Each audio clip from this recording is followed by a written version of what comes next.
Good afternoon, council and staff. May I have a mover and seconder to call the meeting to order, please? I have councillors Thompson and Moore that the special meeting of the Council of the Township of Springwater of November 22nd, 2023 come to order at 1 p.m. All those in favor? And that has canceled. Are there any disclosures of pecuniary interest? And not seeing any at this time, I will call on Director Radigan to present the budget status report. Thank you, Mayor Coughlin. Mayor Coughlin, Deputy Mayor Cabral, and members of council. Today, we continue our 2024 budget deliberations. There is a consent agenda today where members of council will have the opportunity to pull items for further deliberation before deciding to include or exclude them for final budget approval scheduled on December 6th. Next slide, please. On November 1st, staff proposed a consolidated base budget, which is set to see a tax reduction of $268,579. That equates to a tax levy decrease of 1.43%. Next slide, please. The impact of the proposed 2024 base budget is a reduction of $30.61 annually, or a reduction of $2.55 per month. And once again, that is the municipal portion only. Overall, the blended tax increase of 0.52% results in an increase of $1.87 per month, or for every $100,000 of assessment, a resident would see an increase of $4.53. Next slide, please.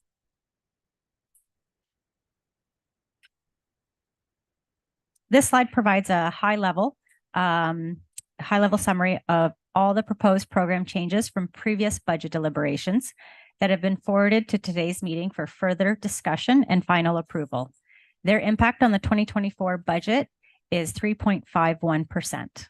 I've also included a hard copy just for today's meeting. Next slide, please. So at this point in time, the impact of the proposed 2024 tax-supported operating budget on an average residential property assessed at $497,000 is 2.08% for the municipal portion. This equates to $44.72 annually, or $8.99 for every $100,000 of assessment.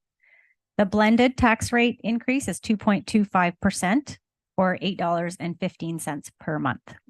For every $100,000 of assessment, this equates to $19.68. Thank you, and that concludes my presentation, and I'll turn it back over to Mayor Coughlin. Thank you, Director Radigan. The first item on our agenda for this afternoon is our direct mailer. May I have a mover and seconder regarding the direct newsletter? Deputy Cabral and Councillor Fisher. And we have a recommendation report with option 1 and option 2. I will read them now. That the report from the communications officer regarding the direct mail newsletter options be received, and that staff be directed to option 1, continue with a monthly 8.5 by 11 sheet. One sheet, 2-page newsletter printed on 100-pound gloss paper.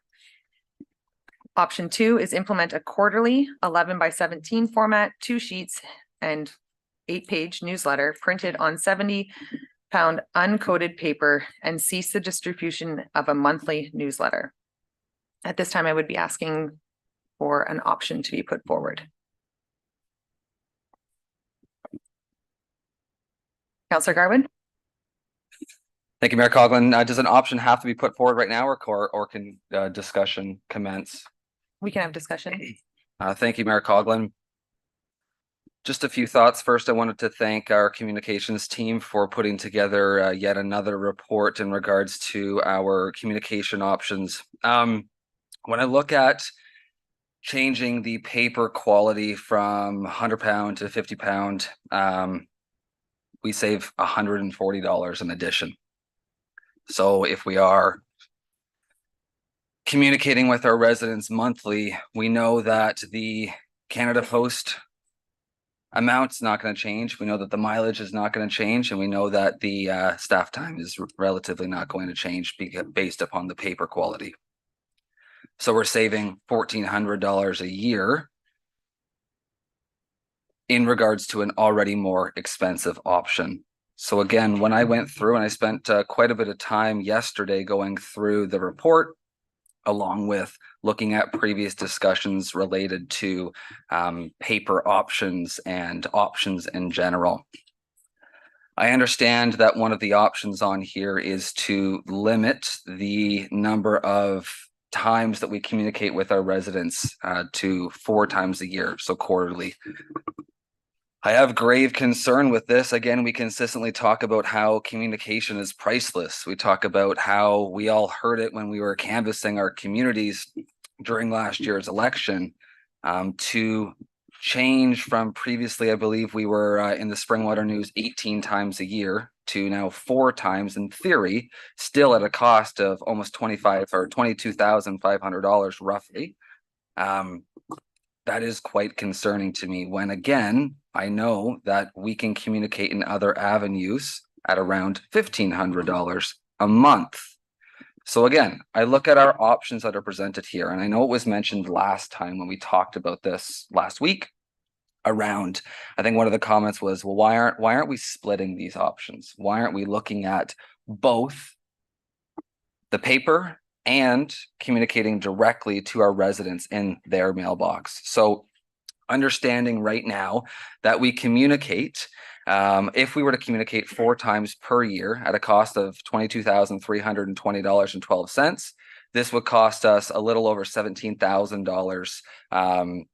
It would cost us only a little over $17,000 a year if we were to go to a full page in the Springwater News. So again, that would be communicating more times a year, every single month, at less of a cost. Or we can communicate directly to residents' homes at a greater cost for 3 times less the amount of time. So again, I'm not saying, I've been very clear that I'm not in favor of the direct mailer and the direction that this council has gone in regards to communication. But who's to say that we can't split those options up and communicate in both? So I would like to, again, I'm not putting a recommendation on the floor. I want to hear from everybody else in regards to their discussions and thoughts in regards to the options presented, but I would be in favor of communicating quarterly with our residents in the form of a newsletter style communication.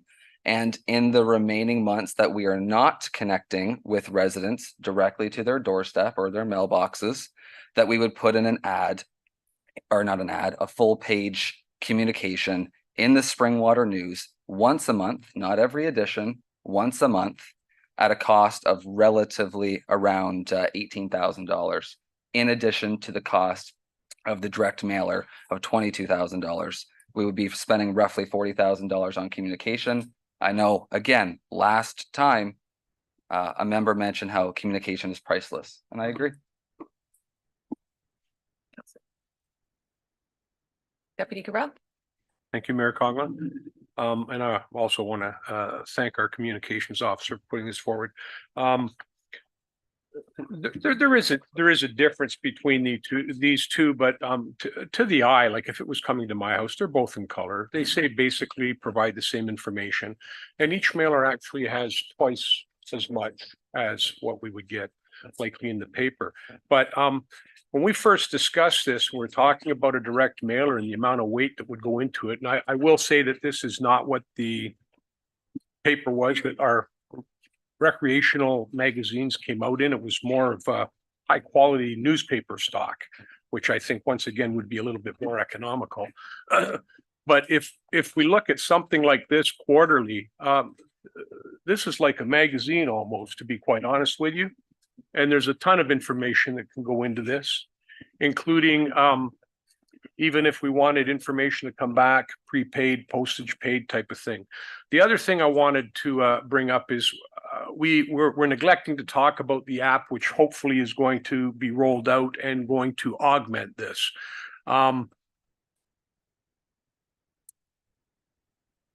If you're looking at providing the information, most of the information that we provide is cyclical.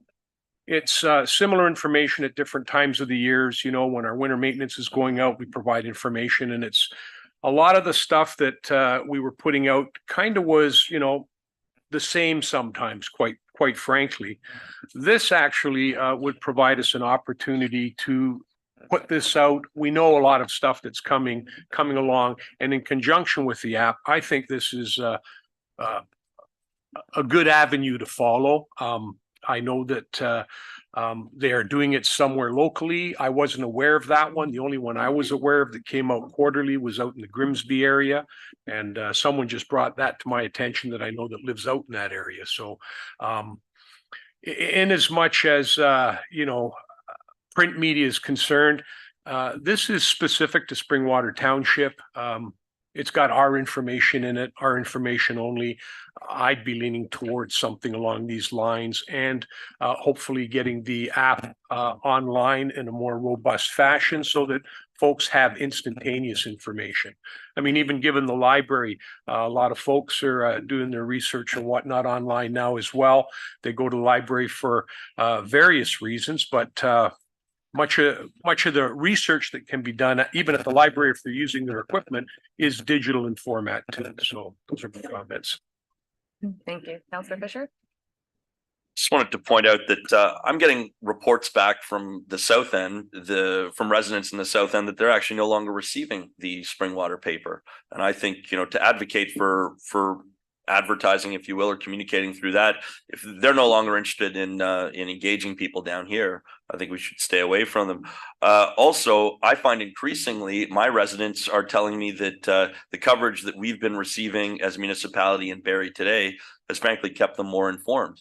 And I find the articles to be very informative and very accurate. So I believe that actually, as of late, people are receiving more communication, and increasingly, as people are getting used to the mailers, I think more people are, in my ward at least, are approaching me and saying how much they do like it. So as they become more used to it in the last few months, I think that it's beginning to build steam, if you will. So I would not like to go with the Springwater paper. Councillor Garwood? Thank you, Mayor Coughlin. Just a few things I want to mention. When I look through today's paper, actually, tomorrow's edition is already out today. I see Penetanguishene, I see Tiny, I see Midland, all taking up various pages of information for their municipalities. Those municipalities have filled the gap that Springwater has pulled out of the Springwater News. While that's great for Penetang and Tiny and Midland residents, that's not great for the residents that we represent. Every page that is filled with information from another municipality is not information that our residents are hearing about local community events and news that's happening in this municipality, which is why the Springwater News existed to begin with. Now, regardless of why the Springwater News has chosen to reach out to other municipalities, that's their prerogative, and that's not my business. But again, when I look at this and I look at this, regardless of how many pages we're going to have, they are very clearly different sizes. So we're not going to say that one page here equals one page here or 2 page here. It's not the same thing. So by no means am I saying don't go in this direction. This council clearly wants to go in this direction. And do I think that some sort of a newsletter instead of more of a immediate advertisement, it's probably not a bad idea to send out multiple pages worth of information to provide on what's going on. But again, our local CRA meetings or BIA meetings or what's happening here at these council chambers would never be in this book, because I'm sorry, but a direct mail newsletter that is presented to residents on a quarterly basis is going to be outdated with that information before it even hits their doorstep. So we're already seeing that now with many Councillor concerns that I've seen. My apologies, just 1 second, sorry. I'm sorry, there was another conversation happening. I wasn't sure. I'll give the floor back to Councillor Garwood. Thank you. Appreciate that. Thank you. Many of the concerns that I've received from residents is right now, even getting something like this monthly, by the time they get it and they open up their mailbox, the meetings are over. Heck, I look at this one that went out not that long ago, and already half the things on here have passed. So are we communicating just to send a piece of paper in the mail? Or are we communicating to provide the best possible information and service to our residents? There's a difference here. So that's why when I think of the many years of the link, by no means am I saying that we have to stop this and move to this. Clearly, we don't want to do that, or members don't want to do that. But why not look at an option where we can have both? Because we know that by going to a quarterly basis, just to try to fit in a box to save money, still not saving money from what we were doing before. The best way to save money, I said at the last meeting, is to go back in time, is to go back to what we had before, because we keep finding ways. Like, let's sit here and talk for half an hour around the weight of paper. Let's ask staff to make 3 reports and come back here and eat up more time at this table about paper to save $140 just to get an artificial number down to something that we can sell to our residents and say, oh yeah, that makes sense. You know, it's the same rate as what the Springwater news was before at 4 times a year. So I will digress. I know I could keep going on this forever, and I'm sure there's a time limit on these things, so I will let it be. But I would like there to be a conversation around this table around how we can still ensure that residents are receiving information in our local newspaper, the only newspaper that's left in this municipality. And secondary to that, Barrie Today is not a newspaper, it's a journalism site, and they write articles based upon what they want to write on, not what we want to send them. I have Councillor Alexander. Thank you, Mayor Coughlin. A comment first, and then I'm going to put an option on the table. My comment is I'm a bit confused on how we continue to bring up the Springwater news and put it as an option when my understanding is because it was a reconsideration, it shouldn't be continuing to hit the table, but maybe I'm not fully aware of how that works. That being said, I would like to put option 1 on the table. I think that continuing to communicate monthly, at least until we get our app up and running, is the most prudent way to move forward. So if I could put option 1 on the table, please. I have Councillors Thompson and Moore. Thank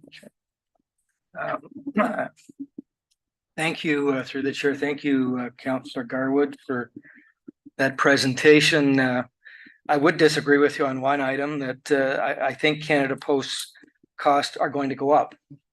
As we get more residents, I'm not sure our residents are increasing, certainly on a monthly basis, if not a weekly basis. And the more we get, the more we have to mail out. And so that cost is going to go nothing but increase. I like the hybrid option and hope that as a council, we'd approach this with an open mind. And I think that with regards to this item, I'd like to see us stop trying to be right and to do what's right. And we've learned that there's a lot of discussion about paper stock. And now that the information's come back, it makes very little difference in cost. And so I would hope that we'd be able to get back in the Springwater news and do what's best for our residents.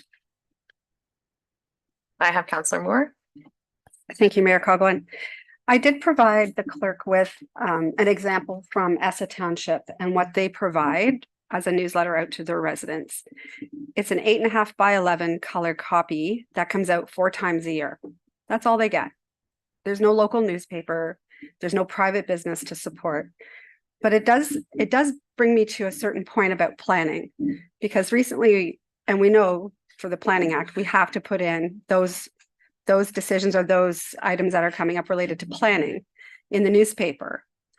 And again, it's a private business, so they can manage their circulation however they like. But if the circulation is down at the south end, how then are we compliant with the Planning Act? CO Schmidt.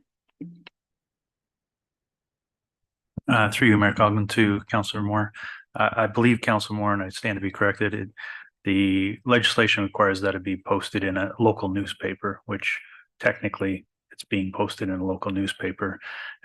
If it doesn't hit the south end, that's something actually I'm just hearing about now, to be quite honest with you, that the circulation hasn't been in the south end. So what we could be looking at is also publishing in a Barrie paper that would be circulated in the South End to ensure that we are compliant. But I believe technically we are compliant in the sense that it's in a local newspaper. But I don't know, Clerk Ainsworth, if I'm missing something there on the legislative requirement, but I believe we would be compliant. Clerk Ainsworth? Thank you. As the CAO mentioned, it's a local newspaper with general circulation within the municipality. Thank you. Follow on, Councillor Moore? Thank you. And I think that it has been nice that we've been able to have our news link for the Springwater link in the newspaper. But I am going to follow suit with Essa Township, but I will go ahead with option 1, not 2, which is a bit more restrictive. So I would support option 1 to continue as we are, but I think it's important that we do look into how we reach everybody in the township then with our planning information. Thanks. Councillor Moore, can I take that as a second for option? It's a second. Yes, please. Thank you. I have Councillors Fisher, Cabral, and Garwood. Make it brief. I would also agree with option 1, and I'd also like to say I don't understand it either. We keep bringing up the Springwater paper. It seems to be a never-ending debate. To me, this was a reconsideration. The conversation's over. We have 2 options, and I'd like to move ahead with one of them. Deputy Cabral? Thank you, Mayor Coughlin. I think we got the sense that if we're paying to send something out, we should try and maximize the amount of material and information we can provide. I would propose a friendly amendment to option 1, and that would be to continue with a monthly newsletter, striking out 1 sheet, 2 page, printed on 50-pound colored paper, with an option of additional pages, being mindful of the direct mail weight limits, because maybe color-wise they don't, but they weigh a different amount. So, maybe you can put 3 of these together in one particular newsletter. If we're going out once a month and we can send 3 pages or 4 pages, it does provide us that flexibility. So I would ask that be a friendly amendment to option 1.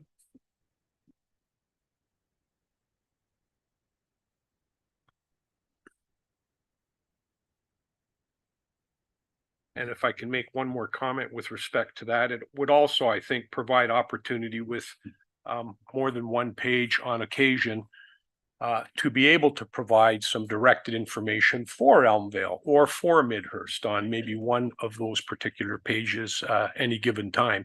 Because shipping it to Elmvale and the area around Elmvale, it's 1 postal code and the 1 run. And Midhurst area is very similar, and Anton Mills in that area, and Minising, it's very similar too. So that would be my friendly amendment. Strike out 1 sheet, 2 page newsletter, go to the 50-pound color paper, and adjust the number of pages as required. Always mindful of remaining underneath the direct mail weight limits. Clerk Ainsworth is just typing this here. Sorry. Oh, I'm just looking for direction as to whether it's friendly or whether it would require an actual amendment. That would be. Clerk Ainsworth? Thank you. Through the mayor to council. Yes, as there has been an amendment moved and seconded for option 1 by Councillor Alexander, it would be up to Councillor Alexander to advise if this is what you would like to see in your motion. Otherwise, it would require a second amendment once the vote is carried on this. Thank you. Councillor Alexander? I'm fine with the amendment. Thank you. I had Councillor Garwood and Thank you, Mayor Coughlin. I just wanted to speak to a few things. I completely disagree with the direction here and will absolutely not be supporting this. Just 2 items. We talk about supporting private businesses. So the Springwater News, of course, a private business, just like the printing company that we're going to hire and pay that prints this, just like the company that they buy this paper from. we are always going to support private businesses when we are reaching out, when we are tendering something, when we don't do this in-house. We're not doing this here at the township. And secondary, the distribution question was also something that I wanted to look into. I did reach out to the Springwater News in preparation for this discussion. I've been advised that currently to date, the Springwater News is delivered to every ward except there's been a temporary, and these are the words I'm getting directly from the Springwater News, a temporary stoppage in regards to Utopia and the 760 papers that are delivered there and to the city of Barrie. They're no longer sending to the city of Barrie. Again, I then shared displeasure in regards to ensuring that every resident needs to be receiving communication. And if we were to go in a direction, which it doesn't seem like we are, but if we were to go in a direction where we would advertise in the Springwater News, I believe that we would require a stipulation to ensure that that postal route or the Utopia community also receives this paper, and that temporary disruption is removed and returned so every resident in Springwater has access to this paper, which has been the case for a very long time. Anyway, I'm going to leave it there. I understand that this is not the direction that the council wants to go at. It is definitely disappointing, and I absolutely think it's appropriate to speak about the Springwater News because we're talking about communication options. By no means am I saying stop what we're doing. And I'm not asking to reconsider this because I've already done that, and that didn't work either. So anyway, I'll leave it there, but disappointing. Thank you. So council, we do have an amendment to option 1. So it basically strikes out the 1 sheet 2 pages, and it's replacing the 100-pound with 50-pound, and that the number of pages are required considering, or sorry, as required considering the mailing cost be approved. Is that correct? There's a specific weight for direct mail. So to be underneath that weight, maybe it's possible through Mayor Coughlin to ask Communications Officer Audette what that is. How many grams is it? 70 grams comes to mind. Officer Audette? Through Mayor Coughlin to Deputy Mayor Cabral, the weight limit for a standard size piece is 50 grams. Councillor Moore? Sorry. If I could just back up for 1 second, please, to the clerk.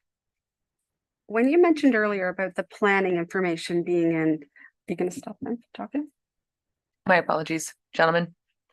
Councillor Garwood and Councillor, thank you.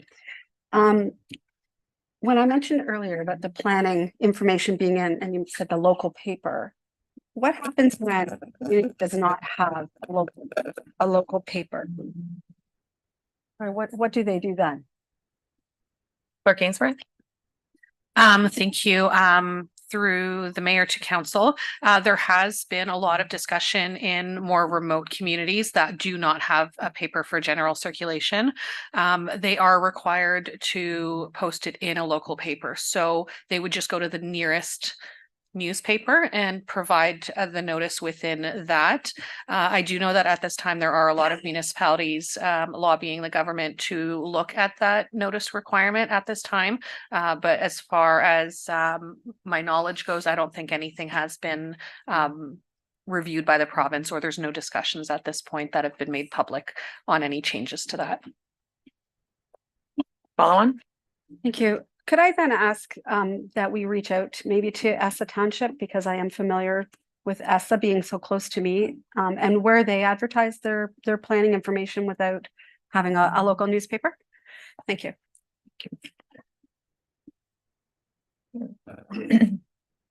So council, we have option number 1 as it has been amended with those changes.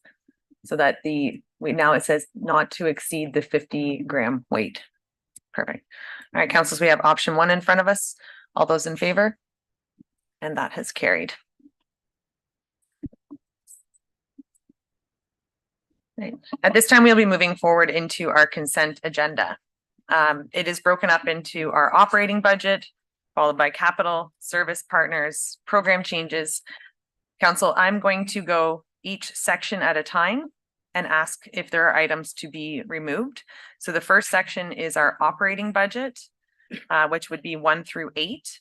But at this time, I need a mover and seconder for the consent motion. So this is to put everything on the floor, and then I will go section by section to have things pulled. Councillors Moore and Thompson. Our first 8 items, I have that budget items 1 through 34 be received, and that recommendations contained therein be approved, included for consideration in the final draft of the 2024-25 budget. The first section is our operating budget. 1, operating budget council. 2 is the Office of the CAO People and Talent. 3, that the corporate services be included. 4 is fire and emergency. 5 is our building and planning services. 6 is our infrastructure and operational services. 7 is our water and water, and 8 is our wastewater. Council, are there any of these items 1 through 8 that you wish to be pulled? And Councillor Alexander, if I for some reason don't turn to you, just beep in. My apologies if I miss it. I'm not seeing any for that section. At this time, I'll move on to the capital plan, which has been pulled already. So number 9 will be pulled.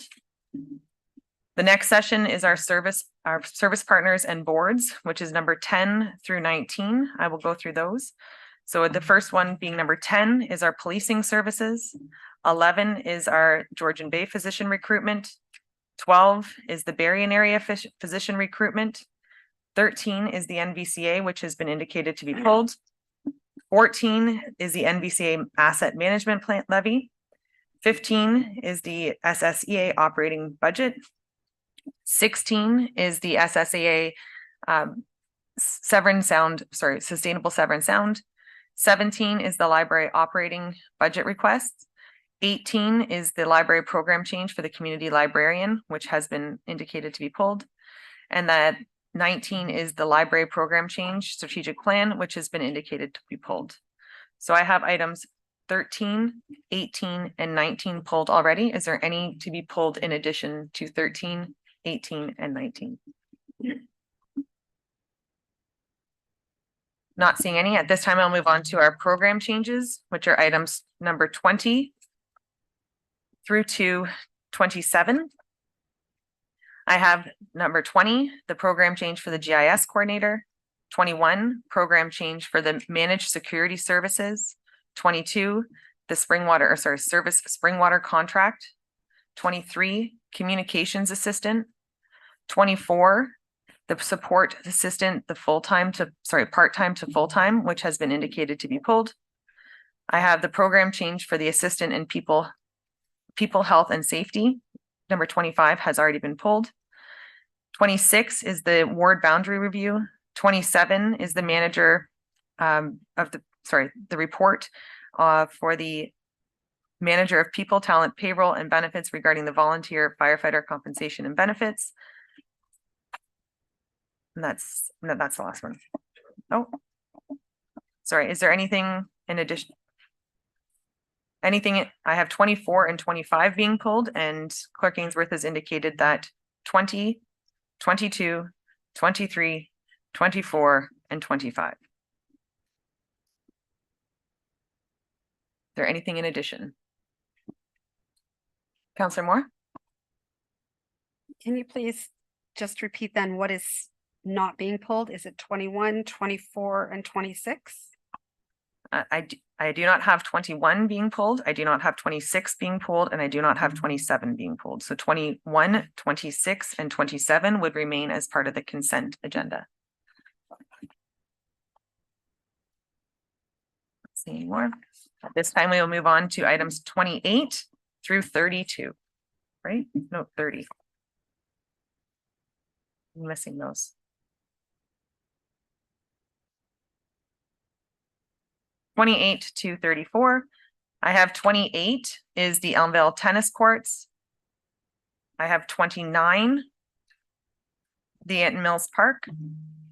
I have 30, the Grenfell Hall. The branded sign and flag poles at the Grenfell Hall. 31 is the flags on St. Vincent and Finley Mill. 32 is the Hedburn Park Development Fund. 33 is, sorry, that staff be directed to provide a report regarding options with healthcare spending account. And 34 is that the staff recognition budget be increased by 2,000. Are there any items at this time? Deputy Cabral? 32. Deputy Cabral has pulled number 32. Are there any additional items to be pulled?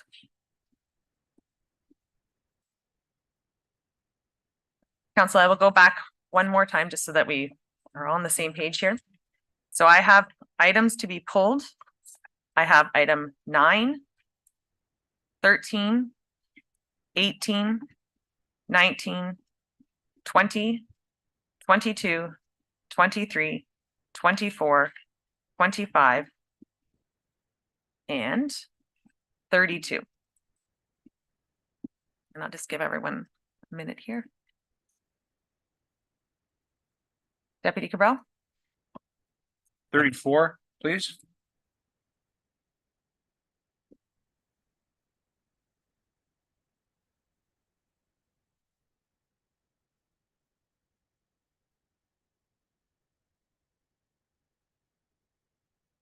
Right.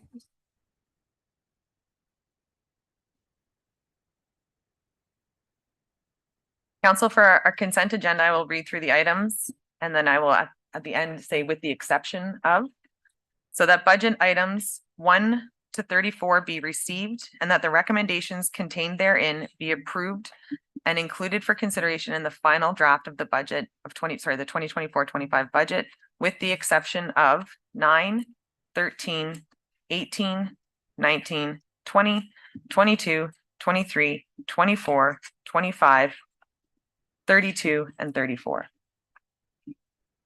Council, all those in favor? And that has carried. We will now move back to our individual items.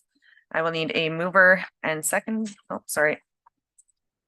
mover and seconder to have our capital draft and 10-year plan. Councillor Fisher and Moore, and comments. Councillor Fisher. Like to pull or propose an amendment to the renovation of the library for the total $60,000 for paint and lighting. 2022-50. I just in reviewing it, I think we can all agree that $60,000 for upgrading lighting and paint is an exorbitant amount of money. I think that frankly, if we need to replace bulbs over to LEDs, they can be done so in the present light sockets, and painting can be done much cheaper at a later date. So I'd like to propose I guess reconsideration of it. Yep, and not go through with it. Yeah. Clerk Ainsworth. Thank you through the mayor to Councillor Fisher. If I could ask for clarification, if you are seeking to have the project removed from the capital budget, or if you are seeking to have the project amended to a different amount and a different scope. My apologies. Councillor My apologies. I would like to have it removed. And a seconder. Deputy Cabral.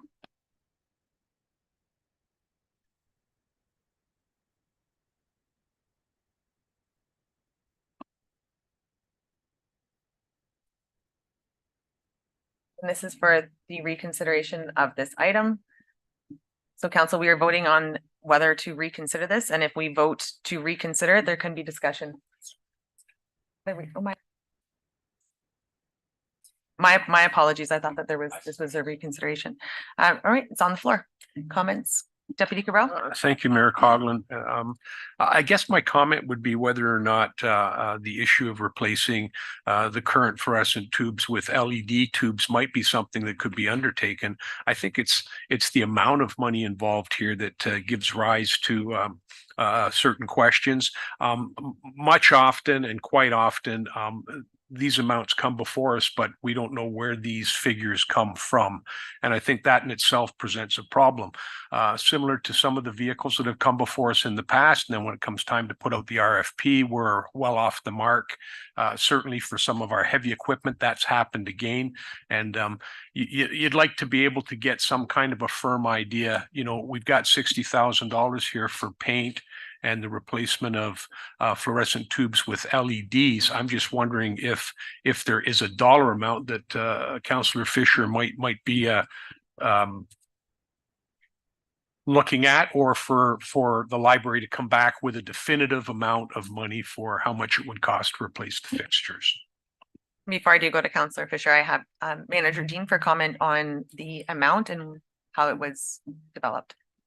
Thank you, Mayor Coughlin, through yourself to Deputy Mayor Cabral and the rest of council. So the amounts were taken from the facility assessments from the BCA reports that were submitted and were completed for the township in 2021. I can confirm that there was an updated quote provided for painting. So that was sourced from one local company, and it was just over $6,000 for upstairs. So that did come in lower than the expected amount from the BCA program. And the light fixtures, unfortunately, we weren't able to receive a quote prior to this, just due to the scope of the quote required to go in and give us a full estimate cost. So we are using the estimated cost of just over $25,000 in the amount, but the painting cost one quote was able to be received prior to this. Thanks for help from the library to receive that quote. So we do have an updated figure, a lower figure than originally perceived for that amount. CO Schmidt. Thank you, Mayor Coughlin. Just again, to clarify with council as well. So the $60,000 is the estimate, and the proposed funding source is the library capital reserve. So understanding that if the work is less than $60,000, then obviously we would only be drawing whatever that amount is from the reserve. So again, it's an estimate at this stage. If it comes in at $30,000, then we're only going to be drawing funds of $30,000 from the reserve. So just want to make sure council's aware of that. Thank you. Follow on Deputy Cabral, and then I have my list here. Mean to cut you off, Mayor Coughlin. I guess that's part and parcel to where I'm going, because what I'm kind of hearing now is it's in the neighborhood of 30,000 and change in around there. You know, maybe this is something that should be taken into consideration. I do recall an estimate for a piece of heavy equipment at one budgetary meeting, that when the budget was approved, including that amount. And then, if I recall correctly, I'm trying to think what it was. Actually, I think it was a loader. And as it turned out, there was almost 200,000 plus going back into the capital reserve. And to me, that presents a bit of a problem, because I think we'd be remiss if we had this concept that we could ask for 100,000 and then spend 50,000, then keep the other 50,000, because those are tax dollars that have still come in to the township based on our budget estimates. So I just want to be mindful of that. And I'm wondering if this here might be something that could be I guess, for lack of a better term, something that might be considered going down the road to come back with an actual, because it's coming out of the capital reserve for the library. Is that not something that we could revisit down the road, CO Schmidt, to see whether or not it's a repair that can happen without necessarily putting this amount in here? What I'm getting at is, if this motion goes forward and the 60,000 K is removed from the budget, since it's coming from the capital reserve, would there be opportunity down the road to get an actual firm estimate and move forward with it again at a later date? CO Schmidt. Through you, Mayor Coughlin, to the Deputy Mayor. So if I understand correctly, so if the motion is approved to remove it, essentially that would mean the project's removed from the capital budget for 2024. So then, I guess a subsequent direction would have to be from council to say, essentially what you said, go out, get a firm quote, bring a report back to council, and you can make your decision at that time, I guess. Understanding that there would need to be a draw on the reserve at that time. I did want to just clarify though too. So I think just to be clear, so we've already collected funds through previous operating budgets, if you will. So there may have been, taxation dollars in previous years that for this were contributed to the library capital reserve. So we wouldn't necessarily be going out and taxing the taxpayer today, because we've kind of done that. Essentially, it would be drawing on the dollars that are now in that reserve, and to the extent that we don't need as much, then we would only take what's needed out of that reserve. So it's not like we're taxing the taxpayer in 2024. If hopefully that clarifies. Thank you. I have Councillor Thompson, then Garwood, and then Fisher.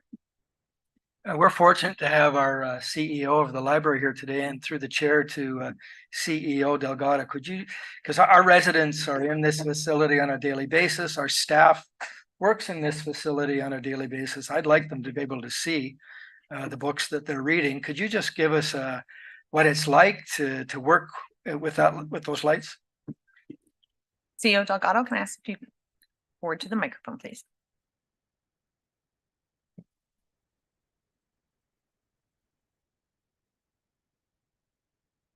CEO Delgado. Okay, through you, Mayor Coughlin, to Councillor Thompson and all of council. At the Elmville branch, which this is specifically for, we have been using old lighting. In fact, our lift light burned out recently and it wasn't able to be replaced until we got an electrician in to actually replace the light. So therefore, our lift was out of order essentially for 2 days. This is also happening with other lights at the branch.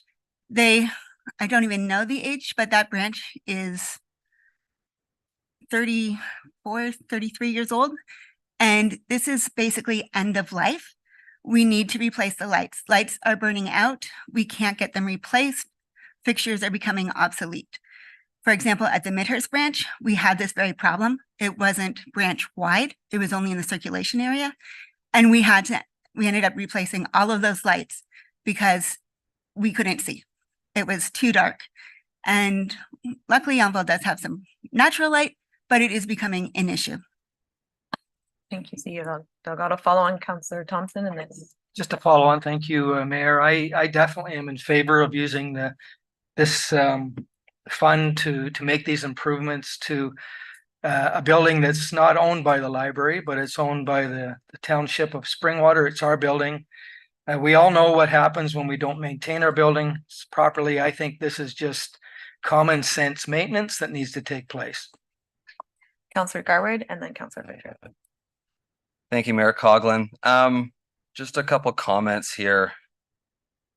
Regardless if it's 30 or 60, I appreciate the library board bringing forth a conservative estimate in regards to the cost. I know recently, personally, I painted my house, and my house is much smaller than the library and cost an absolute fortune. So I can respect that cost, and I don't pretend to know what light fixtures cost, but I also trust our amazing library staff and board to bring forth a accurate estimate. Regardless if it's 30 or 60, if the funds are sitting in the capital reserve and you spend 30 and you take 30, we're not taxing the residents today. We're not saying it's giving you free will to go and add 50 other extra lights. You're going to replace what's there and paint what's there. Personally, being in that branch often, seeing paint peeling off the walls, and during our joint accessibility advisory committee with the county, a site visit that was completed, many folks that do have disabilities in our community have indicated that it is a dark building, it is inaccessible, and light fixtures that can't be replaced are part of that. To be honest, I'm shocked we're sitting here again. Paper and light fixtures, that's what we're talking about today. So I fully support the initiative that's brought forward and believe that the library in Elmville is well utilized. It's a service for our community. It's a building that we own. As any building, if the lights in this building were not working, they would be replaced right away. I have Councillor Fisher and Deputy Cabral. I appreciate the $6,000 coming back, and I appreciate you looking into that, because that's actually a more that's a regular amount. But that would mean that $54,000 is left for light fixtures. I can tell you, I do have some level of experience in this area. My home and some of my personal buildings are well over 30 years old. So I've never seen in the last 30 to 40 years light fixtures that won't take regular light bulbs. They still manufacture these items. So I find that very hard to believe. I also believe that we have a fiduciary responsibility to the taxpayer, regardless of whether it's tax money that's already come out. We have to oversee the way it's spent. So I would be okay in the future with getting an actual quote, as you did with the paint, and knowing exactly what this dollar amount costs. But I don't have the same cavalier attitude towards spending taxpayers' money, whether we've already taxed them or not. So I am not in favor of doing this project because, well, it's just not very clear what I'm spending taxpayers' money on, regardless of whether it's taxed already or not. Deputy Cabral and Councillor Thompson. Thank you, Mayor Coughlin. Just a comment. We're not talking about replacing the odd bulb like here. We're talking about a retrofit, and fixtures were mentioned. And, you know, when we have fluorescent tubes and you can buy LED tubes to replace them, it does bring into question whether or not the fixtures themselves have to be replaced. Even the E26 bulbs that we screw in all over the place for a bazillion years, they are also LED compatible nowadays too. So that was the reason why I asked. It's not that I don't want to see the library be painted. I'm just saying, and the reason I asked CO Schmidt was because if we do this, get a proper quote, get it done, as opposed to let's just take 60 grand and replace all the fixtures to find out what needs fixing and what can go on. Obviously, it needs paint, and they had a dollar figure attached to that. So that's just my only comment there is if you can do it with retrofitting LEDs for fluorescent tubes and LEDs for the regular bulbs, and that's what you do, it's a lot more, I think, financially in that respect, efficient than replacing all the fixtures with LEDs. Councillor Thompson. Well, I too have experience with changing light bulbs. I have a 20-year-old home, and it had fluorescent lighting in it. And when I tried to change the bulbs, they were no longer available. So I had to change all of my light fixtures. I wasn't very happy about it, but it was a necessary maintenance item so that we could see when we read our books at nighttime when there wasn't natural light. So plus, I have great confidence in staff and being able to look after this minor project for our community, to be able to see in our libraries. I don't think it's a realistic ask.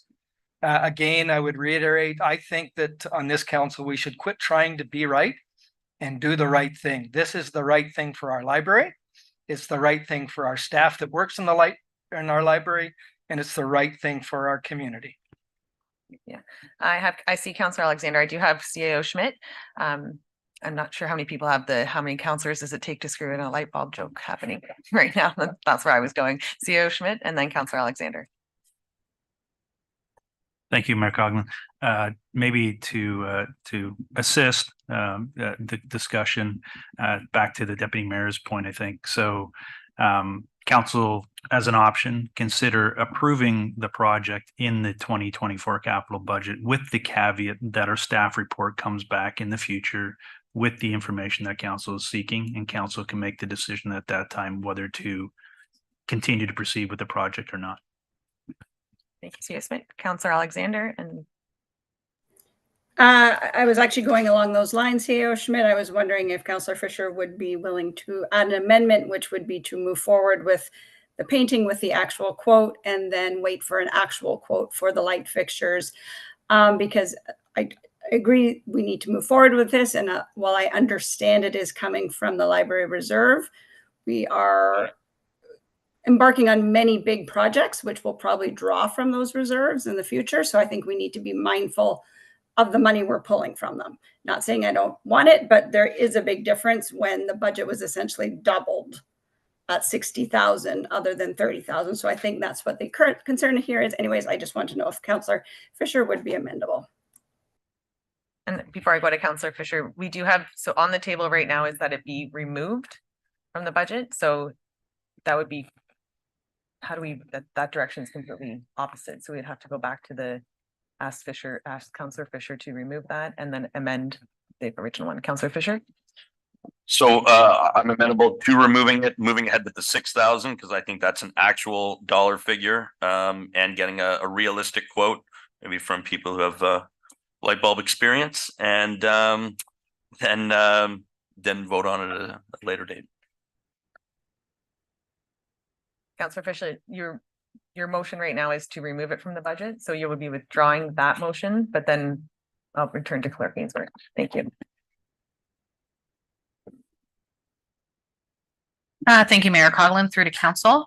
So with the motion to withdraw the removal of the project from the capital budget, wording for a subsequent amendment, should council wish to move forward, would be that the motion now before council be amended as follows: that project 2020-250 Elmvale Library branch renos move forward as follows. Painting of the branch at a cost of $6,000 be approved, and that a subsequent report be provided to council once a quote for the light fixtures has been received. Thank you. I have Director Radigan and then Councillor Thompson. Thank you, Mayor Coughlin. Through you to members of council. I just wanted to point out that based on our procurement bylaw, staff cannot proceed unless we do have an approved budget. And based on the dollar value, anything between 15 to 75,000 is an invitational competition. So an RFP or an RFQ is required. And so by going out and receiving just informal quotes could give a supplier an advantage and not necessarily make it a fair and transparent process. I just wanted to make note of that. That's all. Thanks. Thank you, Director Radigan. I have Councillor Thompson and then Deputy Cabral. Again, through the chair to CEO Delgado. I know we had a lively discussion about this on the library board, and that we saw this as a real compromise and a priority, because there are many renovations that need to take place at the Elmvale Library. Anyways, we won't go there. How is your feeling of us delaying the lighting, the solution to the lighting problem at the library, and how critical do you feel that it is? CEO Delgado. Thank you, Mayor Coughlin. Through you to Councillor Thompson and all of council. I've had staff that have been complaining about the lights at the Elmvale branch since I've arrived here almost 8 years ago. So I would consider lighting a very high priority. And then after that would be carpet, which we will hopefully be coming back in 2025. There are many issues that do need to be dealt with. It is aging and it is well used. We do have thousands of people in that branch throughout the year. I am perfectly okay with going out for a quote. We would have to, as Director Radigan said, have a competition in order to move ahead with this project anyways. So that is very understandable and reasonable, but I would like to get the lighting and the painting done because it does reflect poorly upon our township and our library. Councillor Thompson and then. And through the chair to Director Radigan, doesn't our procurement bylaw protect us from overpaying or paying too much or getting out of budget on a situation like this? Director Radigan. Thank you, Mayor. Through you, Mayor Coughlin, to Councillor Fisher. Councillor Thompson. So that is the purpose of the procurement bylaw, is to ensure it is a fair and transparent process, and to ensure that we outline a scope that describes the work that is required. And in some cases there are facility visits that could take place that would be open to the bidders. So I would caution to just go out and get quotes, because if there is an intent to proceed with a procurement, we need to ensure that we follow our bylaw. Thank you. Thank you. I have Deputy Cabral. Thank you. Given that it was $60,000, I think that the process for RFP would have had to happen anyway. I don't think the thing that we're really talking about is this arbitrary figure of $60,000. And all we're saying now is if we approve the motion that's been put forth by Councillor Fisher, everything that would have happened likely at the $60,000 threshold is still going to happen. The only difference being that we're approving the $6,000 paint portion right now. But other than that, I still see it going forward much in the same fashion. It's just going to come back to council down the road, which, correct me if I'm wrong, would have happened anyway. I would like to maybe suggest that when the RFP goes out, there might be a consideration given to both replacement of fixtures and lighting, and in areas where the fixtures are still serviceable, replacement of bulbs only. So that would be kind of a nice thing to include there. So. All right. Councillor Garwood, and then. Thank you, Mayor Coughlin. And maybe just looking for a bit of clarification through you to Director Radigan in regards to going out for RFP.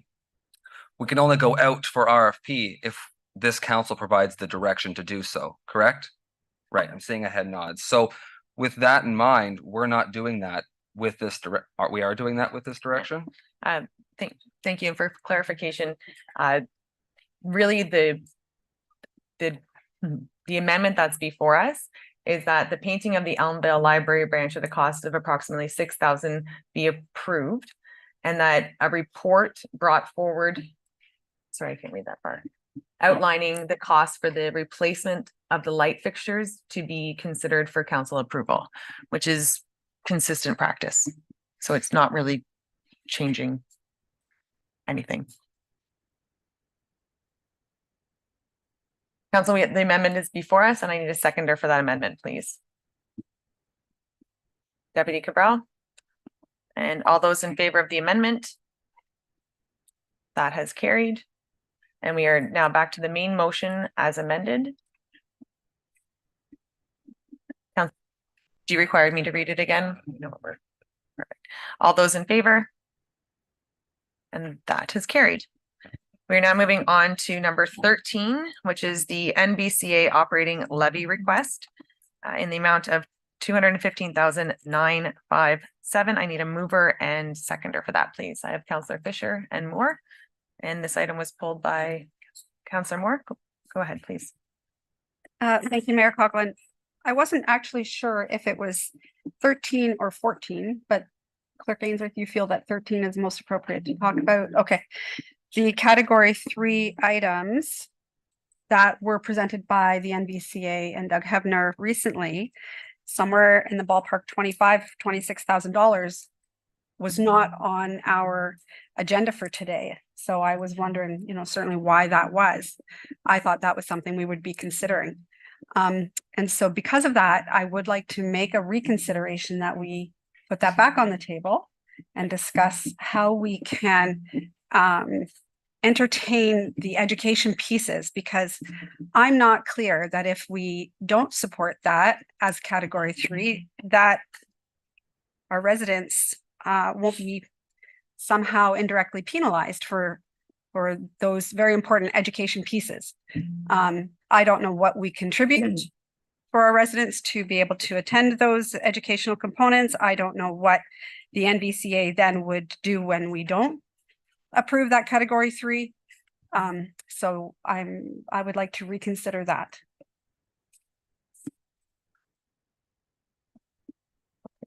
Clerk Ainsworth. Thank you, through the mayor to council. So the motion that's on the table right now is regarding the NVCA operating levy. Under the assumption that it was discussion and questions. If Councillor Moore would like to reconsider the decision from October, where council had advised to move forward with category 1 only, we would need this motion withdrawn and then the reconsideration tabled for council to decide whether they wanted to actually reconsider. And if that is supported, then the motion from October would then be put back on the table for council to rediscuss category 1, 2, and 3 based on the report that was provided when it was considered originally. We have a motion to reconsider. Oh, sorry. Oh, thank you, Councillor Moore. Thank you. So I would like to propose that we reconsider that decision back from October and have a discussion then on what this means completely. I was expecting something to come back about the festival at Fort Willow. I know that maybe was separated back in the October decision, but I haven't received anything back. And then when Mr. Hevner did his presentation, that was included in the Camp Tiffin piece and the Maple Syrup Festival, et cetera. So I'm not comfortable not approving his ask this year until I have more clarification over the next year on what that means for us. Comment, CEO Schmidt. Thank you, Mayor Coughlin. So, couple of things, I guess. So the Camp Tiffin piece, from what I understand, because that is educational and at the Tiffin Conservation Authority or conservation area, my understanding is that's a category 2, which based on CAO Hevner's conversations and presentation, the township doesn't have any category 2 programs and services. So I have since the I guess the direction from October, I did reach out to the NVCA regarding the festival at Fort Will specifically. In my opinion, I think there's still a path forward to try to work with the NVCA to ensure that that event still happens. My understanding is that, again, based on an email that we just got, which I believe was circulated to members of council, Clerk Ainsworth can maybe confirm that. We did get some information back from the NVCA about the Festival of Fort Willow. My understanding is the Festival of Fort Willow is hosted by the NVCA. Most of it is paid for through school, through the different schools. I'm not sure that the township really pays anything towards that today. And maybe Manager Dean can help me here. My understanding is we get funds from the schools that then we in turn use those funds to pay for the enactors that partake in the festival at Fort Willow. I'm not sure that the NVCA, quite honestly, and this is something that needs to be figured out with them. I'm not sure how much money they invest or the township actually invests towards that event today. That's part of the dilemma, to be honest with you. My personal professional opinion is that what's on the table tonight is really you're mandated for the category 1. You really have to support the category 1 services. That's mandated through legislation. We've had that conversation previously. We really don't have a path forward there. As for the category 2s and 3s, those are up to council to determine. I still think that the motion could be approved tonight for the category 1. The direction is already being provided to staff to continue to have discussions with the MVCA regarding the Festival of Fort Willow, with the notion that we want the event to happen. So if for some reason the MVCA comes back to us and says, you're not supporting category 3 or others aren't supporting category 3, then there may be a conversation as to, so how do we make this event happen?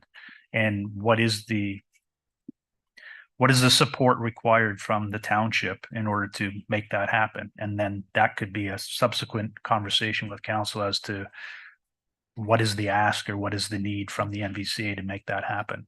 My apologies, I don't have that information today. So, Councillor Moore. Thank you. And thank you, CAO Schmidt. And that is exactly why I'm struggling, because I don't have all the answers. And I really don't. And whether or not those educational programs are being used as leverage, that could very well be. But I'm not willing to risk losing, or at least our educational programs being used as a pawn. I really don't want to risk that this year. So until I have all those details, I would like to reconsider that we pay for the $25,000 for those category 3 educational programs this year. And then over the course of the next 12 months, we sort out exactly what all those details are. Thank you. I have Councillor Fisher and Deputy Cabral. Just a comment. I reached out to the NVCA, and as you know, I've only recently been appointed to their board. But apparently within category 3, there's a significant amount of monitoring, environmental monitoring, including things to do with the Swaley Drain, for example, environmental stewardship, things to do with erosion control, a lot of agricultural initiatives, and even forestry. So according to them, that is part of category 3. And I think on top of that, including the education, I don't know that I'd like to lose it either for a mere $25,000. Deputy Cabral? Thank you, Mayor Coughlin. I guess my question would be if the $215,000, it sounds to me like that's not including the category 3s. And I can certainly see where Councillor Moore is coming with this, given the educational program. And I think the idea was to get that information in advance of the budget so that we could determine whether or not we just wanted the educational aspect. And, maybe it would come in at $10,000 and we'd be more than happy to pay that. I'm wondering if we can revisit and do the whole thing, but withhold a portion of it till that gets sorted out. Would that be something that we'd be able to do? Because that was part of the conversation going forward. And now we're in a position where it's either all or nothing again. And I think we also did discuss at that meeting the possibility of, it's not like we have to give them the whole shot up front. So I would like to see it come back in the same fashion so that we can make that determination with all the facts at hand instead of just committing to a lump sum going forward. But we do need to have it in the budget in case that's the route that we take. So that's just my comment. And through you to CAO Schmidt, I hope he can provide some further information on it. CAO Schmidt? Thank you, Mayor Coughlin. Through you to the Deputy Mayor. So yes, the levy, the category 1, the 215,000 is usually paid in a four times a year, quarterly basis. And so, those funds will be paid accordingly. As for the category 3, if that's the direction of council, I don't think, and again, this is under some changes in the act, but I don't believe that category 2 and 3 are mandated by the province or by legislation. And so if council wants to take the approach of approving with the notion that we want more information before any funds are submitted to the NBCA for that, I think we would be on side to do that. I just have a suggestion. So if we move forward with the levy and then just ensure that we have and that we place into a reserve the amount that would cover and ask the NBCA to come back to us again with their category 2 and 3 once they've gone out, because at this point, the NBCA is not even able to tell us what the actual cost of section 2 and 3 together is because they haven't gone to all the other municipalities yet. So if they come forward and we have that money sitting aside in a reserve, so that should be at that time know better whether we can individually as a municipality support the Festival of Fort Willow aside from category 2 and 3 to ensure that it does move forward. We'll have those options, but at least the money will be set aside so that that would not require, in my opinion, a reconsideration of this. It would just be an amendment, and that the amount was 25. Do we have that?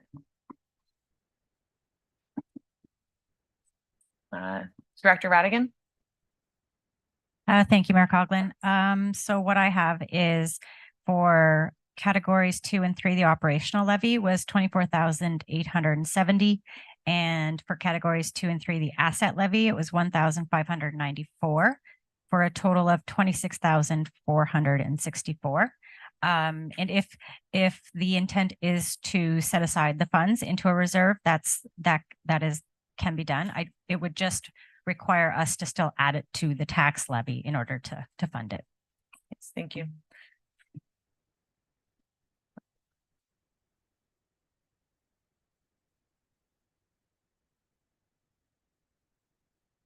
All right, my apologies, Councillor Garwood.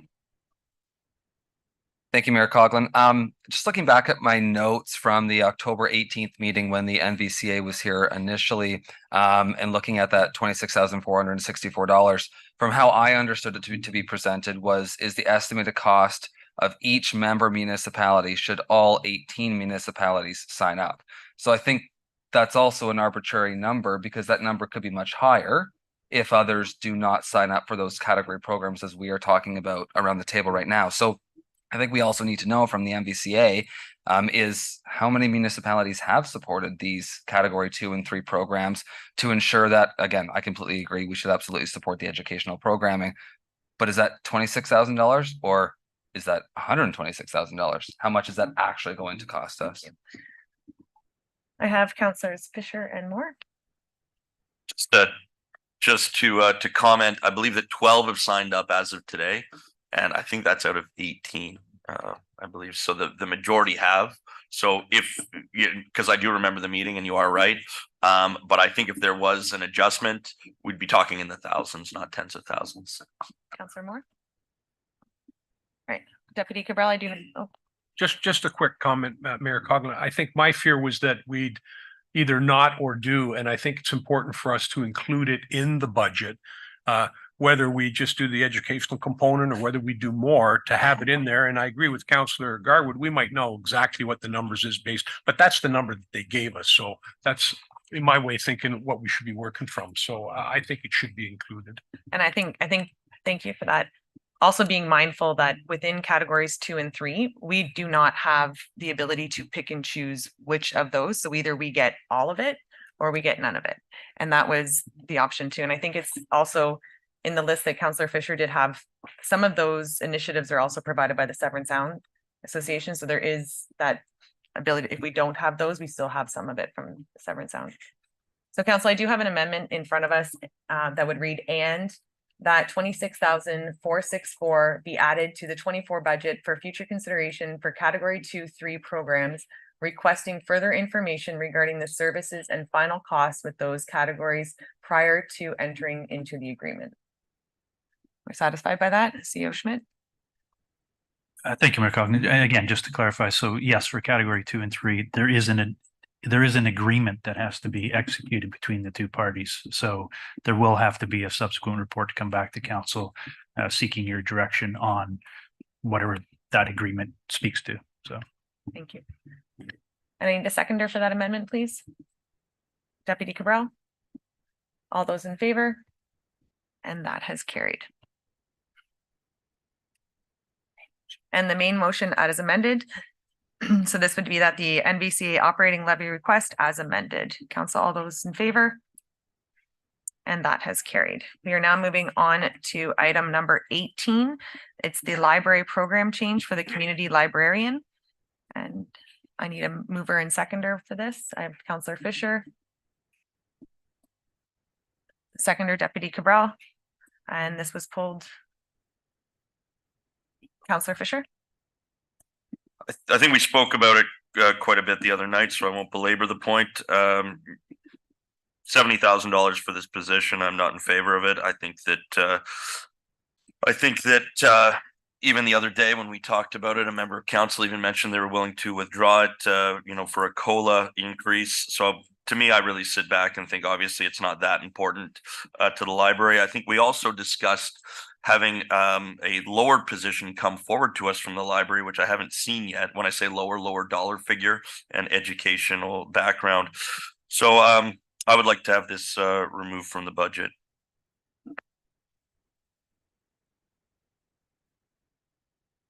Any further conversation? No? There's Councillor Alexander. Thank you. Sorry, thank you. I believe a report did come back from the library on the position with removing the master's education portion of it. However, I was disappointed in that it didn't seem to change the salary because we tend to use that if we're looking for a master's of something or an engineer or something. Some sort of qualification tends to lean to a salary. And in my mind, having that option to remove, to come back with something different would have allowed me more comfortably to move forward with the position, given that it came back at the same salary. I was frustrated by that, to be quite honest. So unfortunately, I'm not going to be able to support it moving forward at 70,000 because I do feel it is a large amount of money for that position. And we did hire a program. I know it was children's programming, I believe, but we did just staff up the library in 2022 for an additional position. So adding in another position at the $70,000 2 years later in today's climate is unfortunately a bit excessive, in my opinion. I have Councillor Thompson and Deputy Cabral. Through the chair, so our national award-winning library with its paint peeling on the wall and lighting that doesn't work so the people in the library can't see. I feel this is an important position. We have library staff currently working 3 jobs to make ends meet. When this vote takes place, I would like to have a recorded vote, please. Thank you. Deputy Cabral. Thank you, Mayor Coughlin. And I'm just going to step back to our last meeting when it did come before us. And I made the comment that I would no longer be able to support it based on a comment from a prior council meeting. And that comment revolved around basically giving up the position with respect to COLA, which Councillor Fisher had mentioned here. And based on that, I still won't be able to support it. You either want something and it's desirable, but to then hear back that we're willing to trade it off for something else, that didn't sit well with me. And that's why I was unable to support it then. I won't be able to support it going forward. Thank you for those comments. Myself, I would absolutely trade this position for an economic development officer. But that's not in front of us today. Neither is COLA. This position is in front of us. An economic development officer is the #1 priority for me. And there was a lot of changes I would have made in this budget, but that's not what's here. I don't base my opinion of this position on the fact that that the municipality has lost out again. I will be supporting this position. I think that our libraries continue to grow. I think that our staff there are putting on great programming. I hear great things. When I'm weighing it out, if it was between this and, like I said, the economic development officer, I would not be able to support this because I would take that one over this one. I feel that that's a more prominent position myself, but I don't hear from our residents that that the services of the library are lacking or that we need more staff because there's not enough programming. But I do trust in our CAO and our library board. And if this is a need that they have come forward with, I will be supporting it. And at this time, a recorded vote has been called.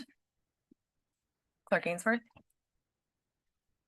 Thank you, Mayor Coughlin, through to council. Would anybody like me to reread the motion? The motion before you reads that the library program change community librarian in the amount of $70,417 be included for consideration in the final draft of the 24-25 budget.